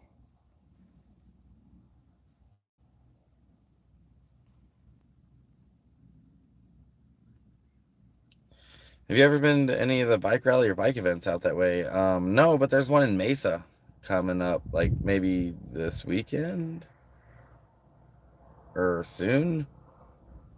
I don't know. But yeah, there is. I know that there's one in the area sometime soon. Saguaro National Park near Tucson.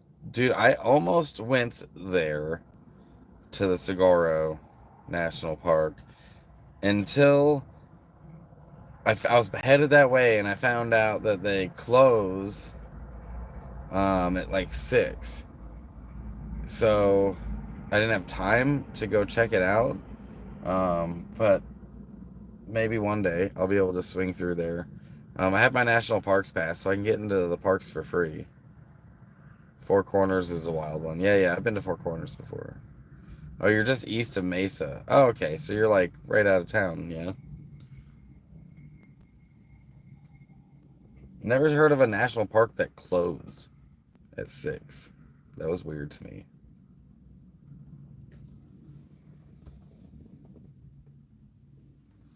Oh, I got a camper coming through.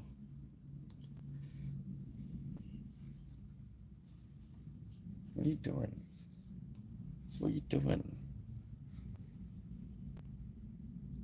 Seems like she wants to take off. I'm so ready for Sturgis Bike Week trip. I used to go every year when I lived out west. Nice. I've never been to Sturgis either, but I do ride. So it's right up my alley. I just don't have a motorcycle. I have my license. I used to ride. I used to have a life where I had a motorcycle and I could bring it with me. I had an RV that could carry my bike on the bumper, on the back bumper. Was it Laughlin in '02 during the shootout? Oh, there was a shootout at Sturgis, right? Is that what you're talking about? Um, Check out this RV. If I was a rich man, if I was a rich man, he's got a cell phone signal booster on it. You can see that antenna hanging off the back. That's so your cell phone gets better reception. Air conditioner. It's a whole ass house. It's a whole ass house. I used to work at One-Eyed Jack's. Oh yeah, Alicia's definitely been to Sturgis. Um, she's been working like bike rallies and festivals for 10 years. Did I just get a donation? I did get a donation. Oh my God. Thank you so much. You know who you are, Emily. Thank you very much for that. That's fucking awesome. That's going to be really, really helpful. At Harrah's in Laughlin. Okay. Yeah, I know. I know exactly where you're at. It would be sweet to have a trike with a tow behind. Dude, that would be pretty sick, actually. So my dad rode touring bikes, but he didn't have a trike, but he did have a tow behind. He had a trailer. My whole life. He had a Honda Goldwing when I was growing up. I basically grew up on the back of his Goldwing, and then he got rid of that and got the Harley touring bike, which he hated, and got rid of that and got like the giant, fucking giant Beamer touring bike. It was like a 1900 or something like that, um, and he had a tow behind, had a matching paint job as his Beamer, and he absolutely loved that bike. When he passed away, my sister and I inherited this bike, and it was too big for me to ride. I couldn't ride it safely if I wanted to. I was licensed to ride. My dad taught me how to ride. We used to go riding together, but his bike was just too damn big for me. He was taller and he was huskier and just a bigger dude. So, um, I've thought about doing it, like, but I have Zag, and I honestly think Zag would fucking hate traveling on a motorcycle. I genuinely think she would hate it very much. She's fine in a van or a vehicle. It would be cool to have a bike that I had on my tow hitch or something, even if it's a little 250, even a little 250. At least I could like ride, and I could park my van, throw the bike down, and take off on the bike, and Zach could hang out at camp. Um, but that's not the life I got right now.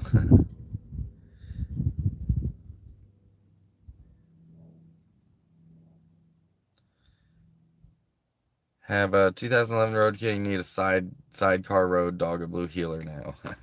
Blue healer might love the motorcycle adventure. Send her to me. No, Zag's mine.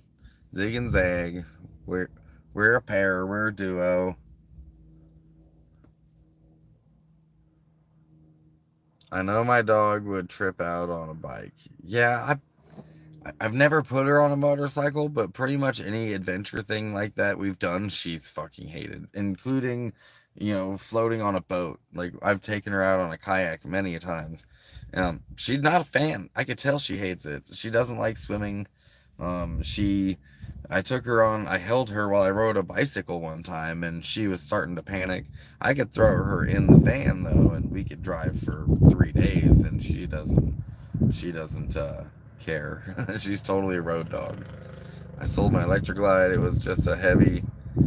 I still have my Sportster, but I'm still on the hunt for a Springer Softail.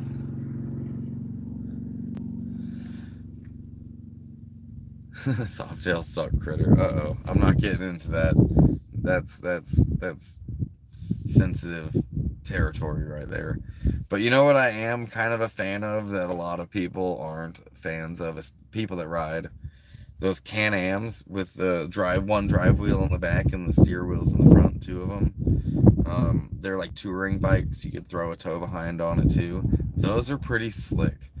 Everybody who comes up into the Ponderosa with a motorcycle, I always ask them if I could ride their bike. And pretty much everyone said no to me. Except I have rode some pretty slick bikes. I got to ride a trike with a Volkswagen motor in the back, and it was all chopped out, and it was like 13 feet long, 15 feet long, and chopper style trike, um, that this dude Louis had. And then I got to ride my first crotch rocket I ever rode in the was in the slab. I got to ride one of those spiders, an old '80s Harley. I got to ride, but one of those Can-Ams. I got to ride one of those, and it kind of like made me kind of like it a little bit. They're real comfortable, Tektronix automatic shifting, um, and comfortable seat for a passenger.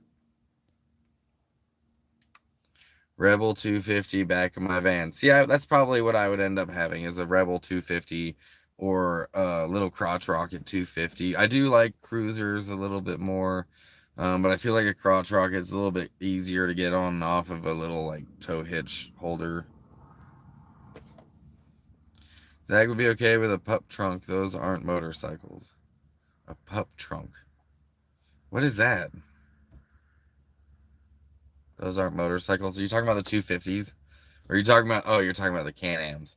Yeah, I knew that was going to be a sensitive subject. But if you ever get a chance to ride one, it was all right. I actually didn't mind it. I know you can't lean, which is a really weird feeling, but you can lean your body. So it's almost being on like, I don't know. I kind of liked that a little bit. The bike doesn't lean, it just stays flat, which is weird, but you can counterweight it still. It's kind of fun. Only when I can't walk. It's got a reverse on it, though. You're talking about having a trike, though. Wasn't that you, Critter, wanted to get a trike? Who was that? I'm gonna look. Boo, no Can-Am trikes, only when you can't walk. If it has a steering wheel option, it's not a motorcycle. You know, like I'm not talking about those. You're thinking of the slingshots. Those are kind of cool too, honestly. I kind of like the slingshots. I'm talking about the sit-on bikes that have the two wheels in the front and the one drive wheel in the back. The like where you sit on a saddle and it has the shifting on the handlebars. It's got handlebars. Um, I think that you're thinking of those slingshots, which I think are also pretty badass. But those, you're right, those are not motorcycles. Why they want you to have a motorcycle license for them is beyond me. Truck pup luggage for tiny dog. Zag would dig it. No to the Can-Am.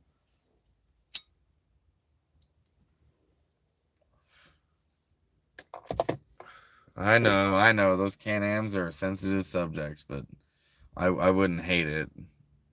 I'm not gonna buy one because they're like at least 10 grand, and what I could get with that in a van would be beautiful. It would be a nice rig, but um, I'm looking at more of like the Honda Rebel prices for a van.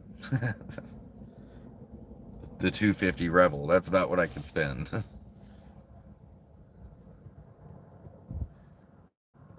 Bare bones, no windshield, no saddlebags.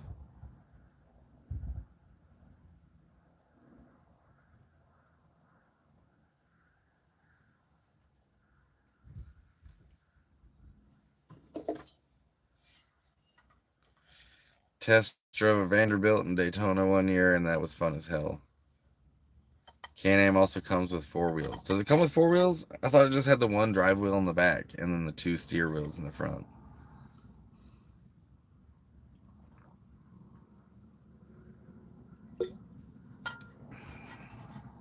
We can dream. Not if we smoke enough weed.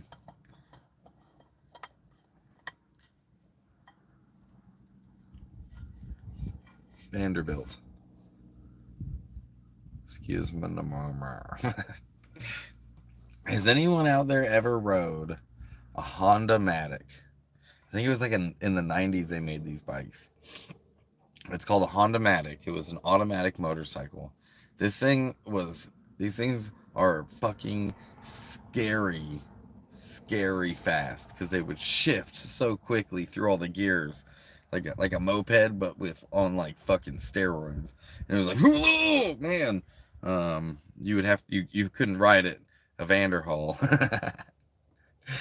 Oh my God, Ganderhall autocorrect is ruining my life.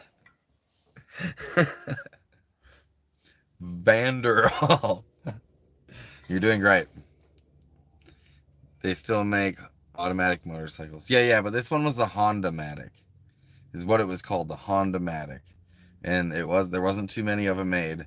If you ever get a chance to ride one, it'll make you pucker. That counts me out. Suzuki had them to auto shift. I had a Suzuki Marauder was a bike that I owned at one point.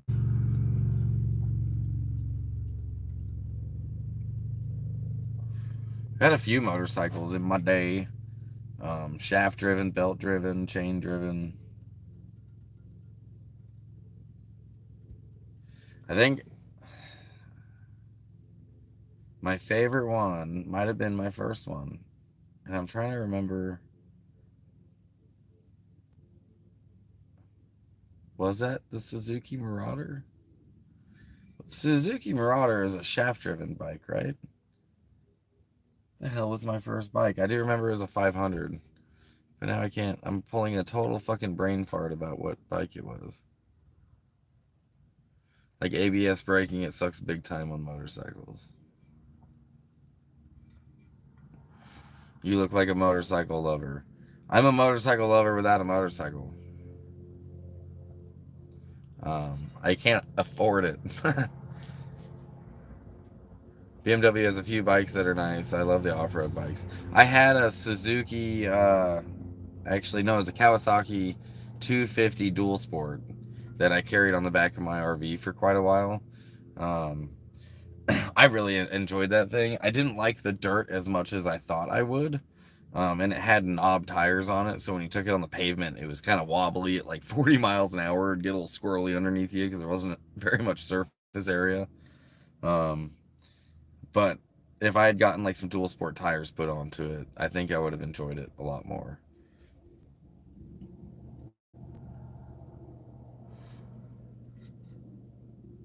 I had a tote goat once. I don't know if I know what a tote goat is. I've heard of other types of goats. But we're not going to get into that on public radio. Not today, Satan. Maybe tomorrow. Maybe tomorrow, Satan. Um, I think that if I got a decent enough van to travel in, it would be my next goal to get a little 250 motorcycle to throw onto the back of it. That would be my next goal. Because I do honestly really miss riding. That is a really fun outlet that I have. It's like when you were a kid and you learned how to ride a bicycle, you would just go get on your bike and go riding. Like you wouldn't have anywhere to go. You just want to ride around the neighborhood on your bike. I do the same thing on my motorcycles. Like I'll just get on it and go scoot around and go check out the area. Making some rad electric off-road shit that's looking killer. You ain't kidding. I've seen them in slabs. There is this dude who lived in slabs. I don't know if he still does. Named Skippy. He was in one of my videos actually, and Skippy had an electric dirt bike that he would zip all through slabs on, and he would recharge it on his solar. So Skippy in this motorcycle, it was like silent. Like it didn't make no noise. You could see him going by on the road at nighttime and he wouldn't have his headlight on. I don't know why. And you would only see just like, or you would only hear the tires hitting the road. You wouldn't hear a motor or anything like that. Satan enters the chat. It's supposed to be a tote goat. They were very small. I had my first motorcycle. I was probably like 7 or 8 years old, and um, I had a little 79 Honda 49cc mini bike that I would scoot around the neighborhood on. And all the other kids would be riding bicycles, and I'm like, meh, going like a whole like 20 miles an hour on this little like one cylinder bike.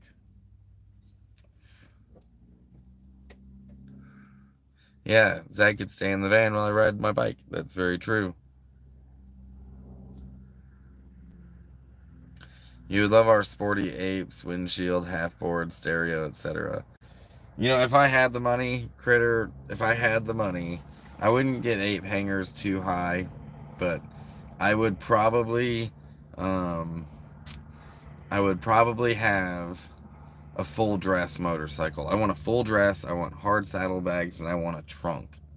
And I want to be able to carry a passenger comfortably. I wouldn't mind heated seats. That'd be pretty sick. But if I had the bike that I wanted, that would be it.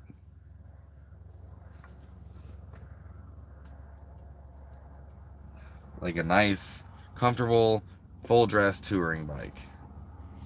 Like my lottery winning would go towards a Class A RV and a nice full dress touring bike.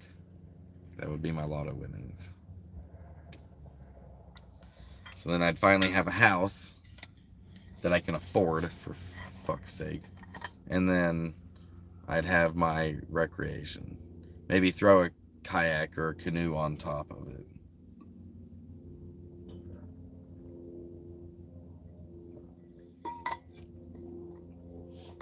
Sounds like a pretty good life. Go to bike rallies, go fishing, go for mountain rides. Yep.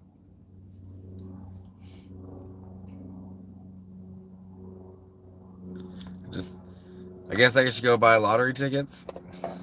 Gotta run. You should walk. You should walk. I've seen you walk. You should do it. Go grab an Arizona Powerball ticket at 655.7 million today. I love fishing. I like fishing too. 655 million after taxes would be like 300 million. If I was 10, 20 years ago, I would take the monthly payments, but today, no, I'm taking the lump sum all at once. Um, I would probably vanish. Honestly, like there's definitely a lot of people in my life that would be doing just fine. Um, I would I would love taking care of my people. And I would get that RV and I would bounce. NorCal says still have a tote goat shovel trail 90 mini bikes too. Yeah, dude, that's what I had. Maybe it was a trail bike that I had, the Trail 90. I had a little mini bike. Maybe that's what I think I had a mini bike. It's like an old 79 Honda. If you hold your arms out in front of you at shoulder length, that's how tall my apes reach. Yeah, that's probably, I mean, I wouldn't want them too high. Otherwise, like, you gotta, like, let the blood back in your arms after a while. I chose handling over Cadillac. Road King, best road bike riding owned 20 plus years.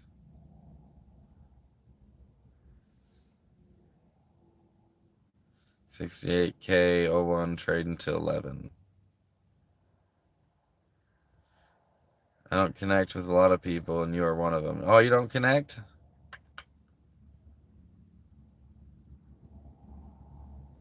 Well, keep hanging out. We can connect. Yep, nobody in my heart would want for anything again. Yeah, that would be my favorite part. I would honestly make a YouTube channel and I would call it Dying Poor. And I would I would just take you guys along while I like did Mr. Beast shit, but like how we used to do it. And I would just go hand out money to people. Some single mom working 3 jobs, paying rent at some shitty apartment. Nope, I'd just go buy her house. Why the fuck not? Like, that would be so much fun. You know, like, put her in a comfortable situation. Here's the deed to the house. I bought it outright and I'm gifting it to you. Like, that would be what I would do with my channel. I would call it Dying Poor, and I would just give it away. I can't take it with me. I would drive around the neighborhood in the ghetto or whatever and just hand ounces out to people. Here you go, dude. Enjoy your ounce. Here you go. Enjoy your ounce. Like, I would go into a grocery store and just start paying for everyone's groceries. That's why I don't stop writing you. Good. We're all happy that you're here. Once you hang out after a while, you can start getting to know everyone in the chat too. Built my first Sportster through 1180, hit 135 miles out on Highway 22 into Bend. Built it in 93.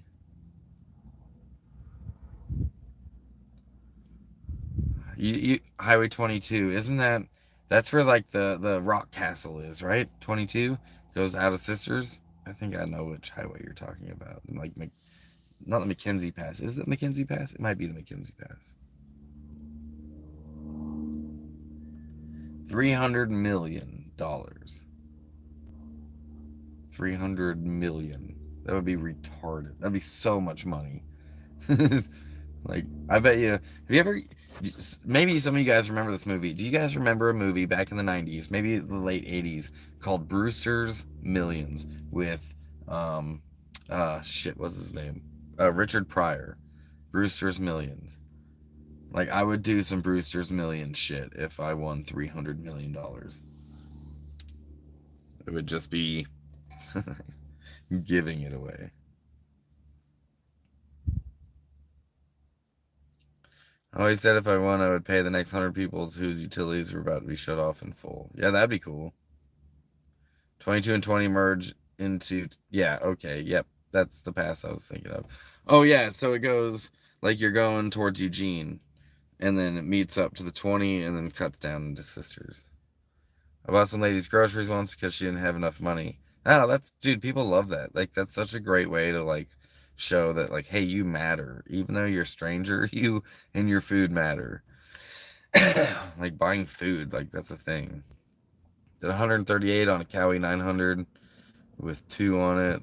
Still had throttle, never ever going that fast. Never ever going to go that fast since. I went like 110 and it scared the shit out of me. I don't think I'm gonna do that again either. Yes, I remember that show. I wouldn't know what to do with all that money. Yeah. I would give it away. I would give it away. Like, first of all, like, the people in my life that like my inner circle, they're fine. They're fine. Like, they want to start a business. I don't care if their business is doing underground basket weaving with your eyes closed, and that's what they want to do. That's what they want to set their heart on. I'll fund it. Here you go. Go do that. Like, it doesn't matter as long as what they're doing isn't hurting people. Here's enough money to make, do whatever you want. Um, but then I would go and, like, I would love to just give it to people. Give it to people. Go up to someone who's selling their car, like, and buy their car and then gift them their car back and then just leave. Do, whatever you wanted to. That might be a downfall in the YouTube chat. Um, Carol's talking about their bike and they said, too bad I can't post a picture of it. Like, that would be sick, wouldn't it, if you guys could post pictures? I feel like that would get, like, so quickly abused, though, and they'd be like, Facebook has to deal with all the moderators, and already YouTube has people that watch our videos, if we request it, to make sure that the really should be demonetized. So doing it with all the pictures that would be posted would be insane. As long as you have everything you need, it's more fun to give. Yeah, exactly. Like, I would have everything. I'd be fine. Like, I'd have enough food. I'd have enough water. I'd have shelter. Like, right now, the only thing I really want is shelter. Like, that's what I don't have. It's a very basic human need, but I don't have it, and that's what I'm struggling with. Once I had that, I'll be feeling much better about my situation. But the tent thing isn't doing it for me, bro. It really isn't. So, it be what it be. I don't need much. My Sportster was pre-AMF, right hand shift. I switched it to left. You have to be careful not to be taken advantage of. Yeah, no. Lottery winners get fucking swindled all the time. True, but picks would be cool if people weren't jerks. Yeah, but we all know people are fucking jerks. Well, we may get there. Stay positive. Yeah, maybe one day I'll win the lottery and be super rich. I would still die poor, though. That would be my plan. Yep. I would also travel the world a little bit more. Like, I would go and travel the world. I would want to go see more of the planet. Road to Havasu on a 2010 temp was 118 in the shade, and that was a 4,000-mile road trip. That sounds terrible. You're all in leathers, too, I would expect.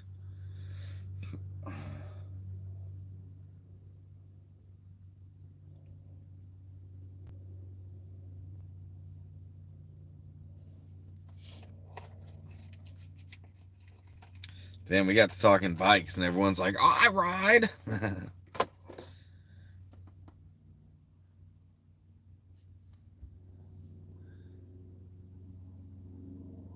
77 Shovel Apes, love my AMF. Most don't know, Fast and Loud, been rebuilt. I'm that jerk. But you already know that, Carol, you married me.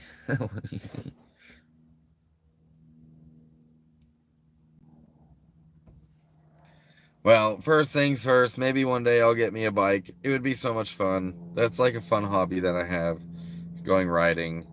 Um, but first things first, I need to get a vehicle. In the next 3 weeks, I've got 3 events that I'm working, maybe 4 weeks, something like that. Um, got a few events that I'm working that I'll hopefully will make enough money to get some wheels underneath me again.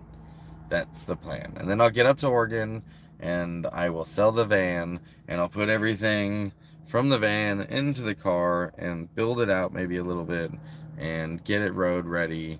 And maybe I'll have enough time for some adventures while I'm in Oregon. Maybe I can go up to Washington. I've been wanting to get to Yellowstone now for a long time.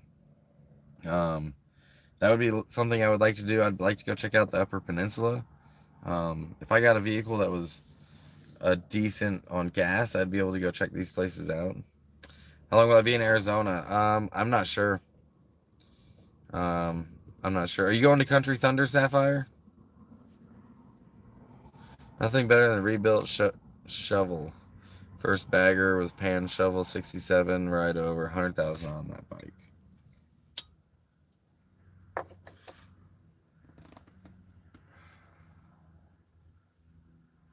Oh, that was my first bike. Dude, it just popped in. Kawasaki Vulcan. A Cowie Vulcan 500 was my first bike that I ever had. I liked that bike.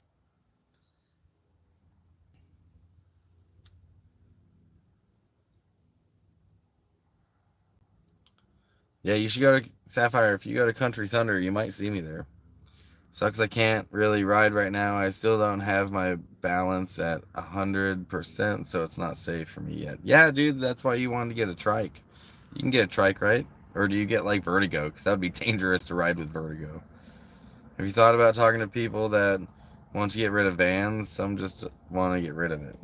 I mean, I've been looking. I've been looking now for a few months. Most people want to get rid of it for money. Trying to get the days off work. Not easy to find a groomer I trust enough. Hey, what's up, Liberated? 2 hours ago you went live. I missed it, but I'm here now. What's good? What's good, man? How you doing? I'm just out here in the desert, tent camping. You know, we were just been spending most of the day talking about different vehicles since I'm without one at the moment. But feel free, dude, to rewind this live stream and catch up. You can rewind it. I don't know if you can rewind it right now. Maybe you can, but when it's when it's all done, like I post them, so you can always rewatch it. It's been a good live stream, but you can catch up on what I've been up to. I'm not too far from cutting the live stream. Had a 57 pan dual throat gelato carb. Had to sell it. Could not kick it anymore. Kick starts. My phone's dying. My phone's dying. Forgot to plug it in. Shit broke, been working all day. Fuck yeah, dude. That's cool. How's work going?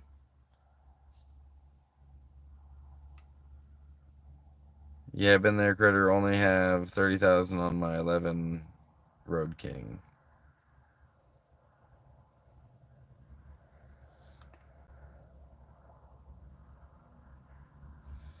Yeah, whose van are you in there? Is that the Jam and Jam van? Yeah, this is the work van. It's just it's got the whole booth back there. It's got inventory and basically the whole booth.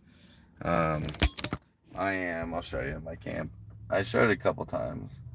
You're welcome to check it out. That's where I'm staying.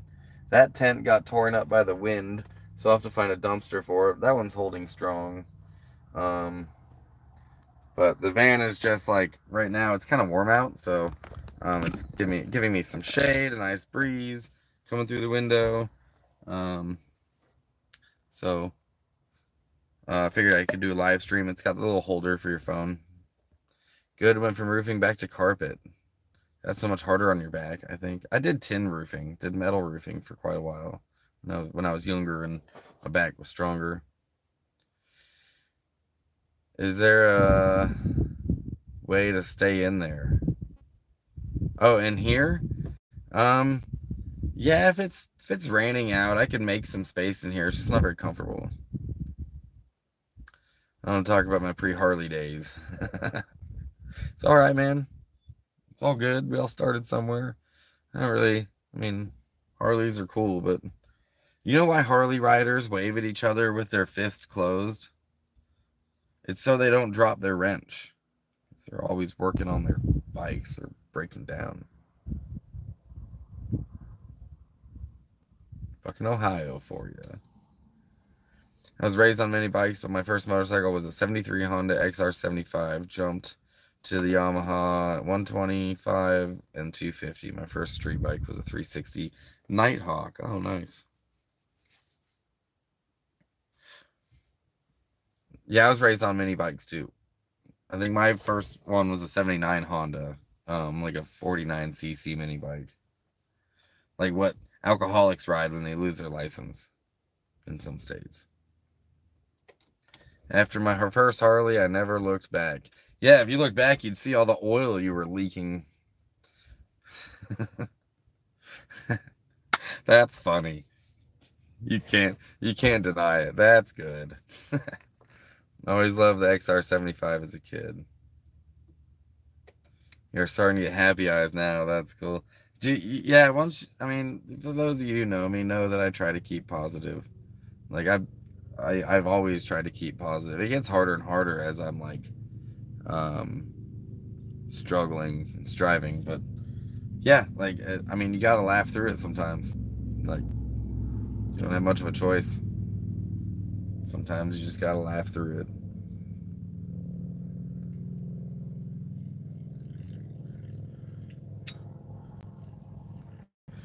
I do need to get a different tent though. That's if I can afford a different tent, because I don't have a rain fly for either of these. Like the rain just completely fucks me. So I need to get a tent with a rain fly.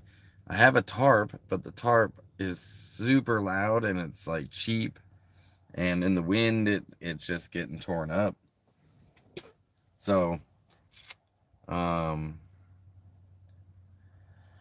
better tent with a rain fly on it would be like the next thing I need the most. Only street bike I ever owned is HD, my first, or QA50. Don't count my Rebel 250. Yeah, not good. Not good. The rain, it's hard to stay dry, honestly, right now when it rains.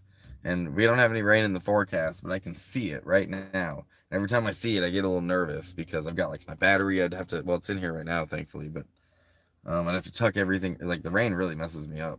Like I can't keep dry, so all my stuff, I would have to just throw a tarp over it and like make sure it's all, you know, out of the mud. It's gonna be somewhere that's gonna stay out of the water. It's quite annoying.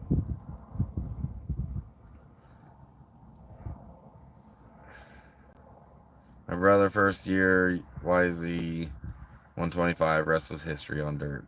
I actually didn't. Maybe it was just the dirt I rode on, but I didn't really enjoy the dirt as much as I thought I was going to enjoy it. I really enjoy the road, man. And I really like. I don't really like the interstate riding, but I do like the. First of all, I like city riding. City riding can be pretty fun if you find the right roads, but then like the mountain rides, the windy, those are fun.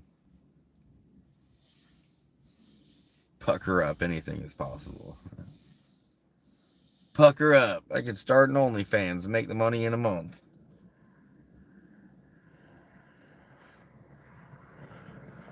Well, hopefully you can get back on the road ASAP. Good night from Portugal. Good night, dude. Good night. I really wish that I spoke Portuguese. I really wish I spoke. Oh, dude, that would be if this was the Matrix and you could like plug something into your brain, upload information and knowledge. The first thing I would upload is every language. I would just upload all the languages because I want to be able to communicate with everybody. I want to make friends everywhere. You know, I want language to be a barrier to like knowing more awesome people.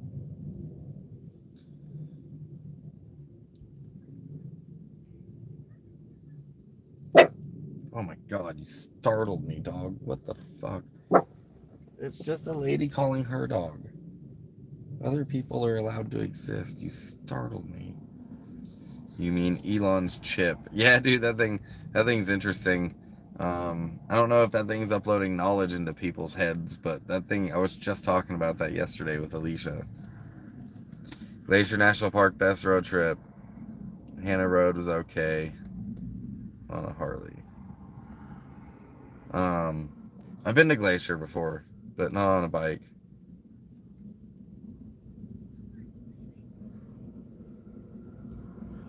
Oh, Jesus Christ, you startled me.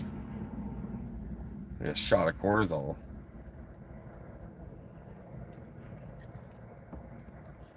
I'm easily startleable. Startleable? It's easy to startle me.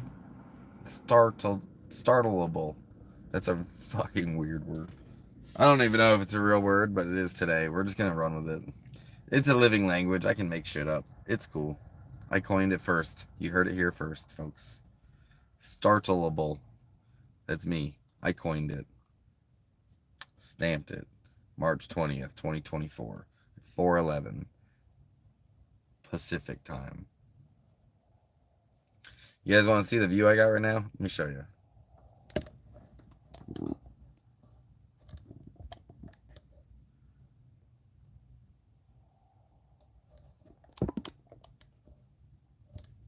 Let me get you the good view.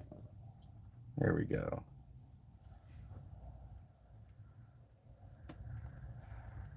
Please eat soon. No, I'm not weird. I take care of people. I do need to eat. As soon as I get off this live stream, I'm going to cook some food.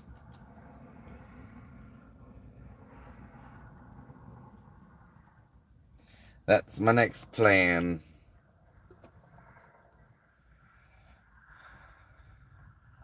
Shit, man, there you go. Gotta miss the West. The West is pretty spectacular. Check out the Dragon's Tail, best motorcycle trip you'd ever take. It runs through part of the Blue Ridge Mountains. I have heard about this ride, the Dragon's Tail. I think I heard about it from Alicia. Um, so yeah, that's definitely a bucket list. So is Washington D.C. I've never been to Washington D.C. before. Actual mountains, not buildings. I do be liking the desert. If you look closely, it's beautiful.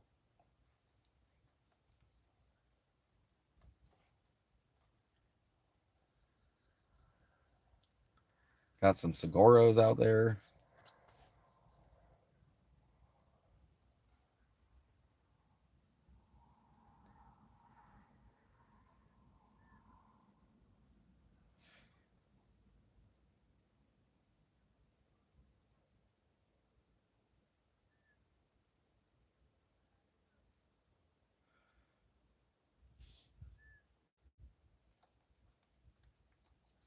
Yeah, unfortunately though, Alicia's gonna be headed east in like a little less than a month, maybe about a month, and yeah, no less than a month now. And I am not gonna have wheels underneath me anymore. I'll be out of a backpack, so it'll be much harder to stay this far out of town and get supplies.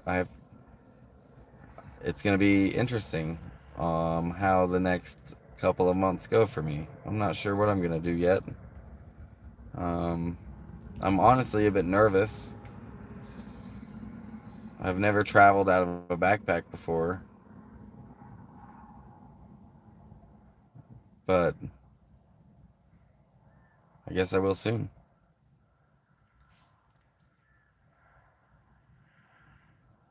Hey, I found you. What's up from Eldon and Amber in Medford? What's up? What's up, you guys? Eldon and Amber, how you guys doing?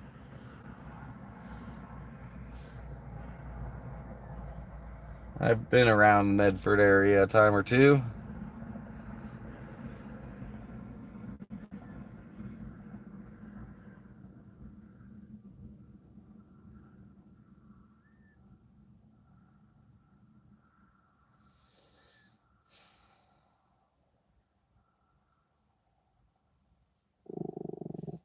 What are you growling about, girl?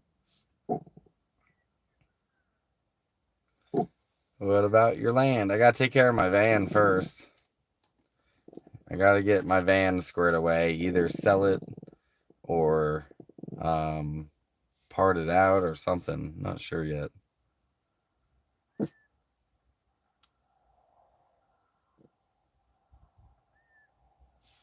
Yeah, that sucks, man. I had an RV in Golden Valley on my property, but yeah, the county took it. Oh, that sucks.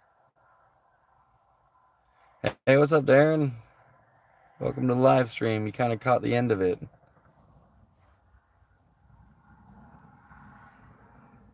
Kind of caught me at the end of it. I mean, there's still 20 of you here. Maybe I can bring you guys over while I cook some food. Let's see where my battery's at. Oh my god.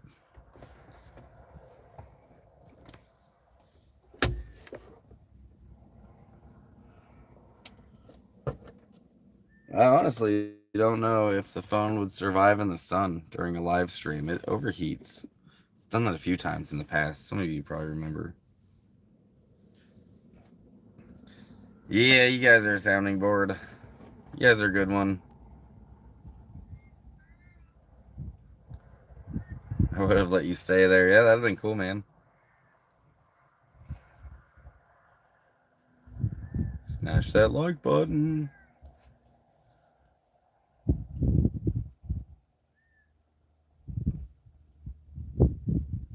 So come east till May or June. I gotta get my priority right now is getting my wheels underneath me. That's gotta be my priority. I was surprised how quick my iPhone overheated in the sun. Never had an Android do that.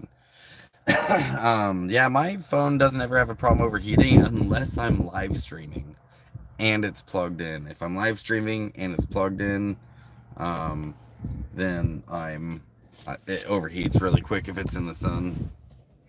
You're driving a van. No, this is a work van. This has got the whole. I've been working festivals, and we put up a booth at the festival, and we sell jewelry, and then we break the booth down, and we put it back in the van. This is the work van. It's got the whole booth back there, inventory, supplies. So yeah, it's packed full, but it ain't mine, and it's gonna be not available in a few weeks when Alicia heads back east, and this thing gets put into storage. Breaking up a nug. Cars are cheaper here. Where's here? Where are they cheaper? Oh, it's almost 4:20. I got 2 minutes. I don't know if I'll make it. I'll have to roll out the window. Oh, you know what? I got a pipe. Oh, you're in Indiana. God, it would cost me so much just to get out there.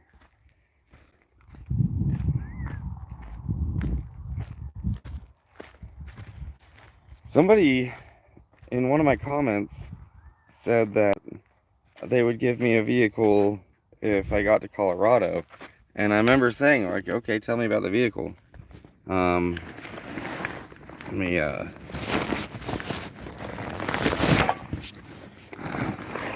but I never heard back from them. I have in my pack a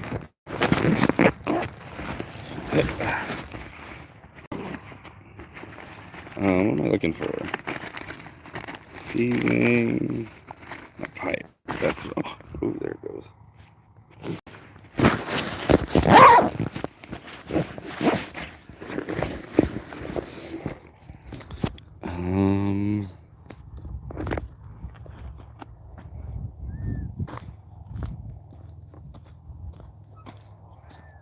Yeah, that's the work van. I wish it was my van.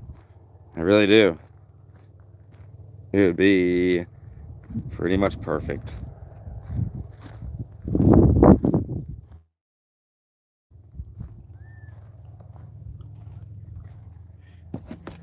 Um,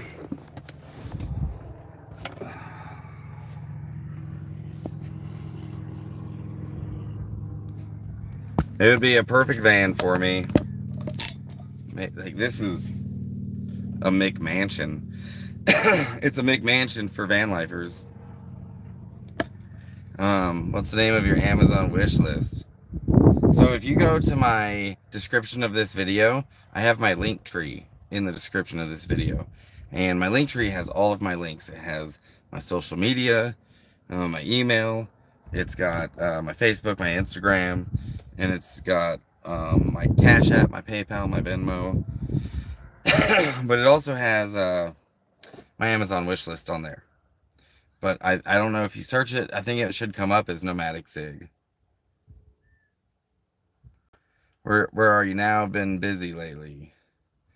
I've been in Arizona and in between Arizona and Las Vegas doing like logistics between getting mail and services from the VA up there and working down here.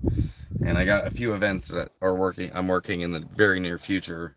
So we're doing one event this weekend and then got another one next weekend, and then Country Thunder is coming up.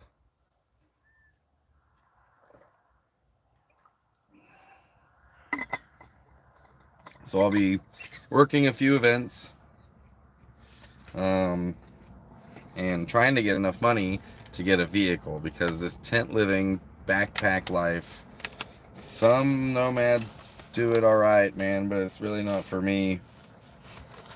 I don't live this uncomfortably usually. Not a real big fan, to be honest with you. I like having, even like if it's a Honda Civic, like a 92 Honda Civic that's still running, I would love that. We all waiting for Amazon Prime vans to come up for sale. Yeah, no kidding. You know what would be cool too is like a FedEx truck that you convert. Like getting one of those FedEx trucks and converting it into an RV. That'd be pretty slick. I'd like that.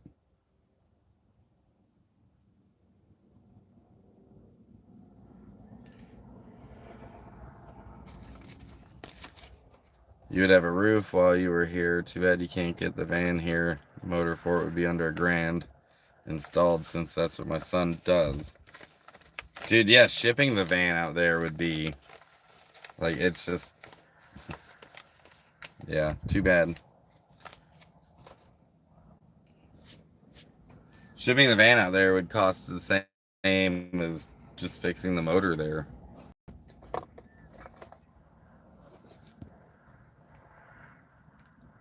FedEx trucks are built here. Yeah, one of those bread trucks, that would be pretty slick, I think. Happy 420. By the way, did you know that 420 lasts for 10 minutes? Because there's 420, and then there's 421, and then there's 422, and then there's 423. They're like sequels. There's 9 of them, but you start at 420, and then 1, 2, 3. There's 10. 10 minutes of 420. 10 days of 420. I'm 17 miles from the RV capital of the world.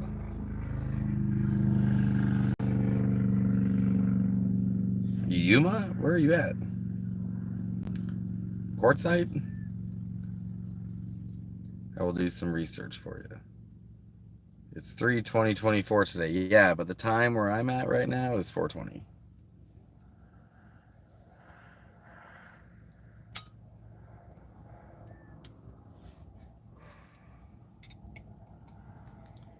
Elkhart, Indiana.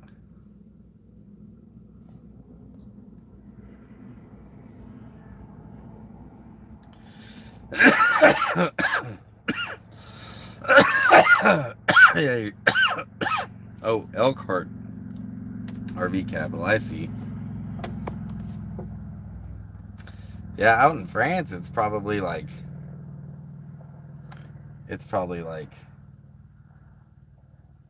Let me think. It's like 1 in the morning or some shit, right? It's so late.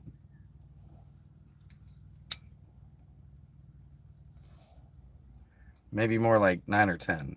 It's like the end of the day.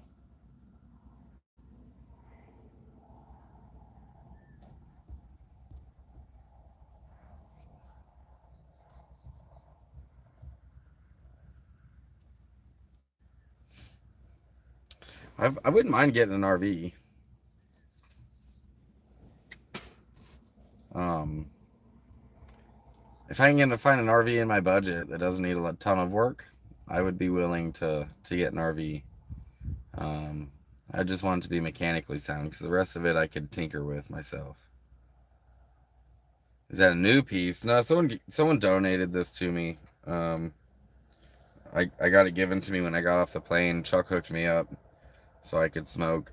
But I also do papers too. I roll joints most of the time. But I was in a hurry because 420 was coming. Yep, just outside of the path of totality. Yeah, I don't know if I'm gonna watch the eclipse. I'm not in the path of totality. That's all happening in Texas, and I get nervous about going to Texas because I don't want to go to jail. It's 12:30 a.m. here right now. Yeah, that's what I was thinking. Like 1 o'clock in the morning.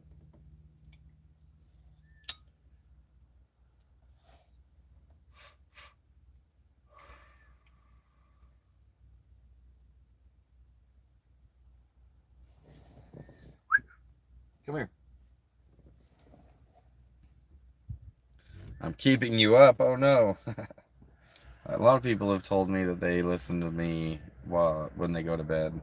Come on, good girl. Um, which is like super flattering to me. Go on.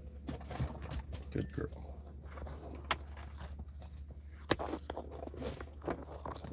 I find it really flattering when people tell me that they fall asleep to my live streams.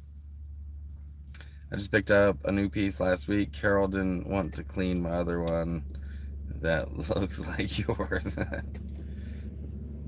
um, I cleaning it's so easy, dude. You just soak it in alcohol, put it in like alcohol and Epsom salt in a Ziploc bag with your pipe, and then like just swish it around, and then leave it in there for a day, and then go over to it and swish it around some more, and then like just keep doing that until all the resin's out, and then pull out a clean pipe. Unless you're trying to save the resin. If you're trying to save the resin, then I guess you're gonna have to do it the old-fashioned way. Dental tools. Direct line of the path. So it should be.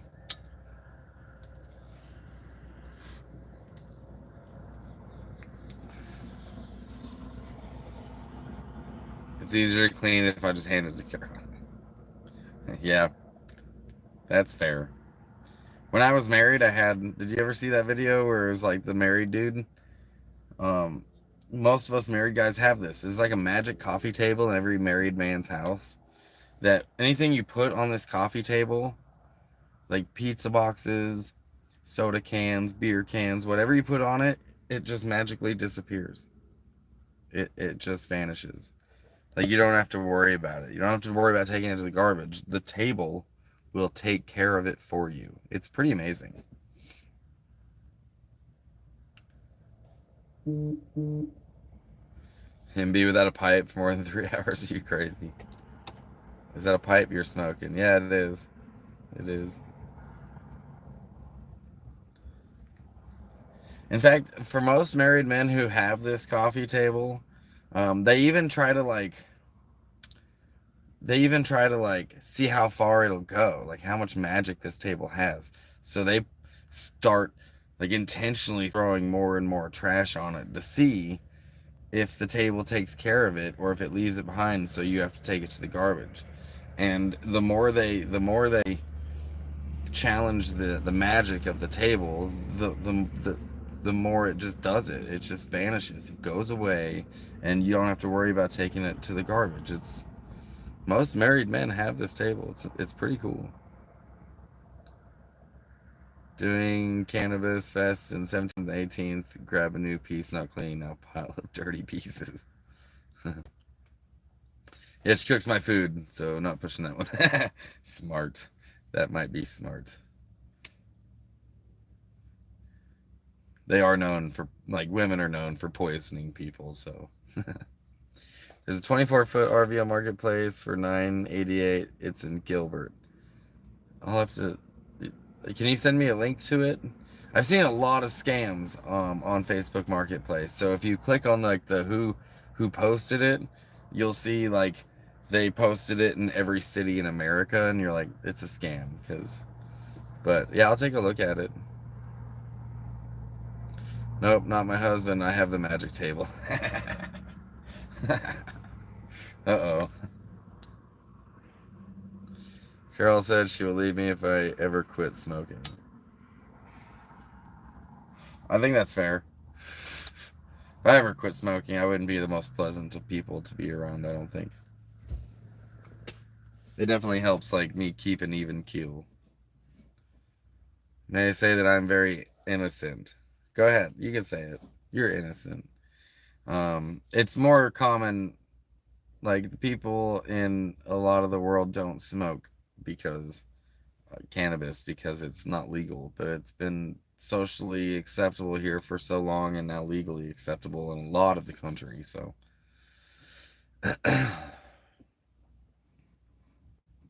Don't know anything about it. That's okay. That's all right. Yeah, I got the little one around. That's his magic table. Yeah. Yeah, if you got kids, they've got the magic table, don't they? It's in your messenger. Taupe, I'll check it out. I'll have to um take a look at this $1,000 RV. That seems like a really odd number. 988, not like 1,000. That's the first red flag I have that it might be a scam. The second one will be, is it super nice?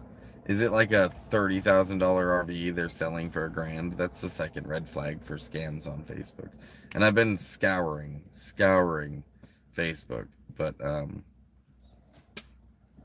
maybe it's legit. Gilbert's not too far away from where I'm at. By the way, are you going to um are you going to Country Thunder, Sapphire? It's legal in some places. Yeah, that's true. There's a few spots in Europe that's legal. Oh, he's a grandbaby. Your boys are in their 20s.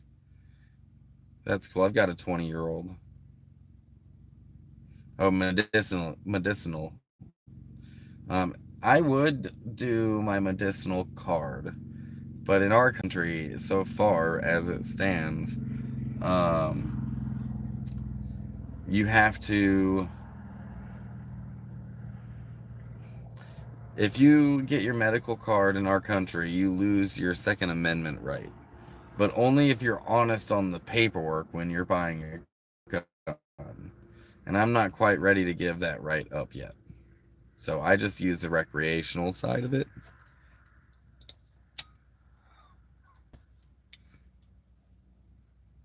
But the medical side makes it cheaper and you can buy more at a time. Be dope if you can get medical insurance companies to pay for it for you, like a prescription. That'd be super cool. You're trying to go. Okay. I was in Portugal not too long ago. They have a weed store. Question mark. Do they? That's cool.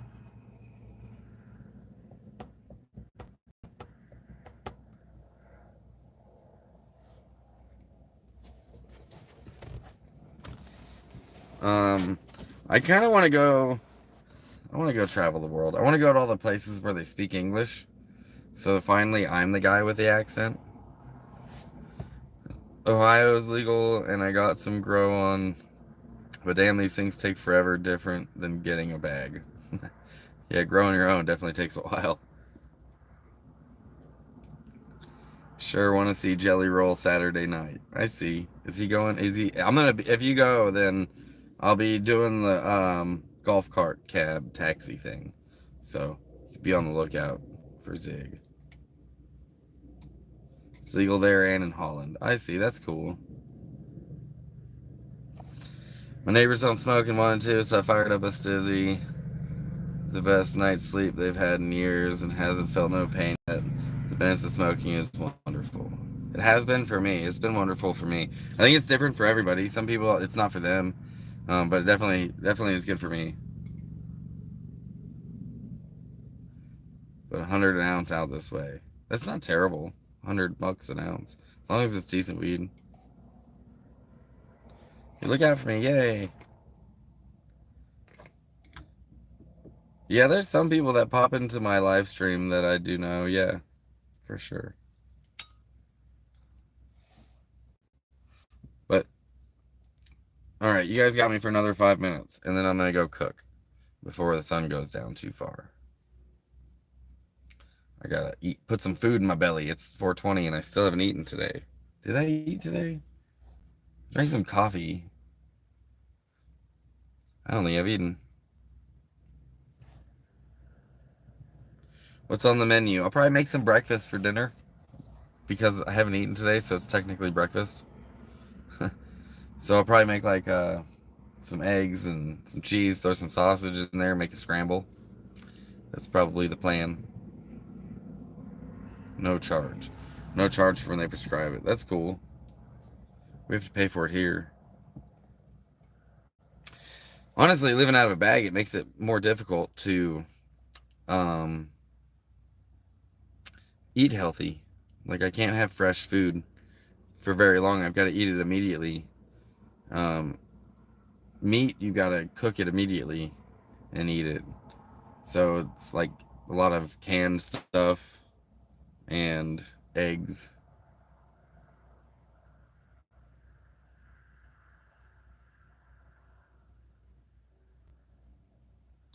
Eating out would be nice, but that gets expensive. I have a camper. I'd love to get a camper. That's cool that you got one. Do you live in it? Do you like it? Carol lit a sizzy and got a little bit. The second hit had her throwing up. The third hit, she went to bed. Carol doesn't smoke. That's how that went, right? First hit, got a little bit. That's like a country song. Second hit, had her throwing up. Third hit, she went to bed. Carol doesn't smoke.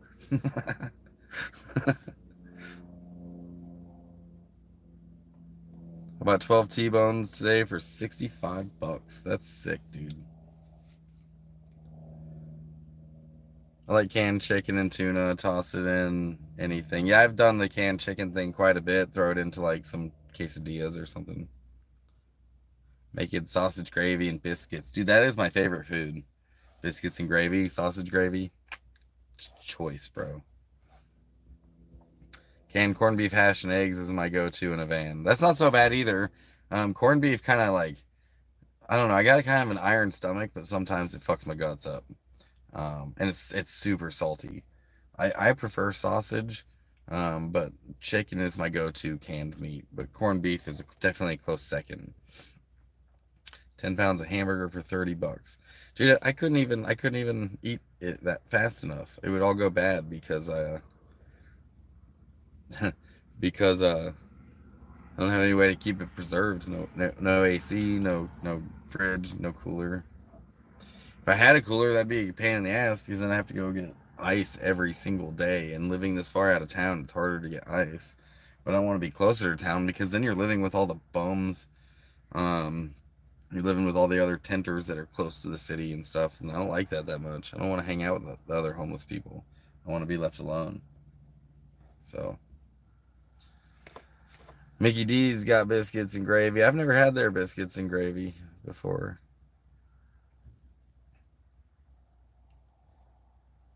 Well, I'm gonna take off, you guys. You guys are awesome. I appreciate everyone being here at the live stream.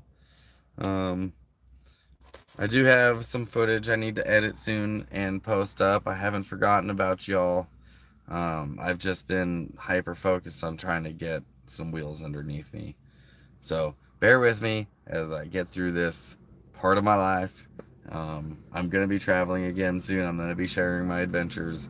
Right now, my adventures are mainly just working in the booth and then logistics back and forth to Vegas to get services at the VA and check the mail and coming back here. And but as soon as I do anything fun, I will film it. And last thing I did that was kind of fun is we went on a hike.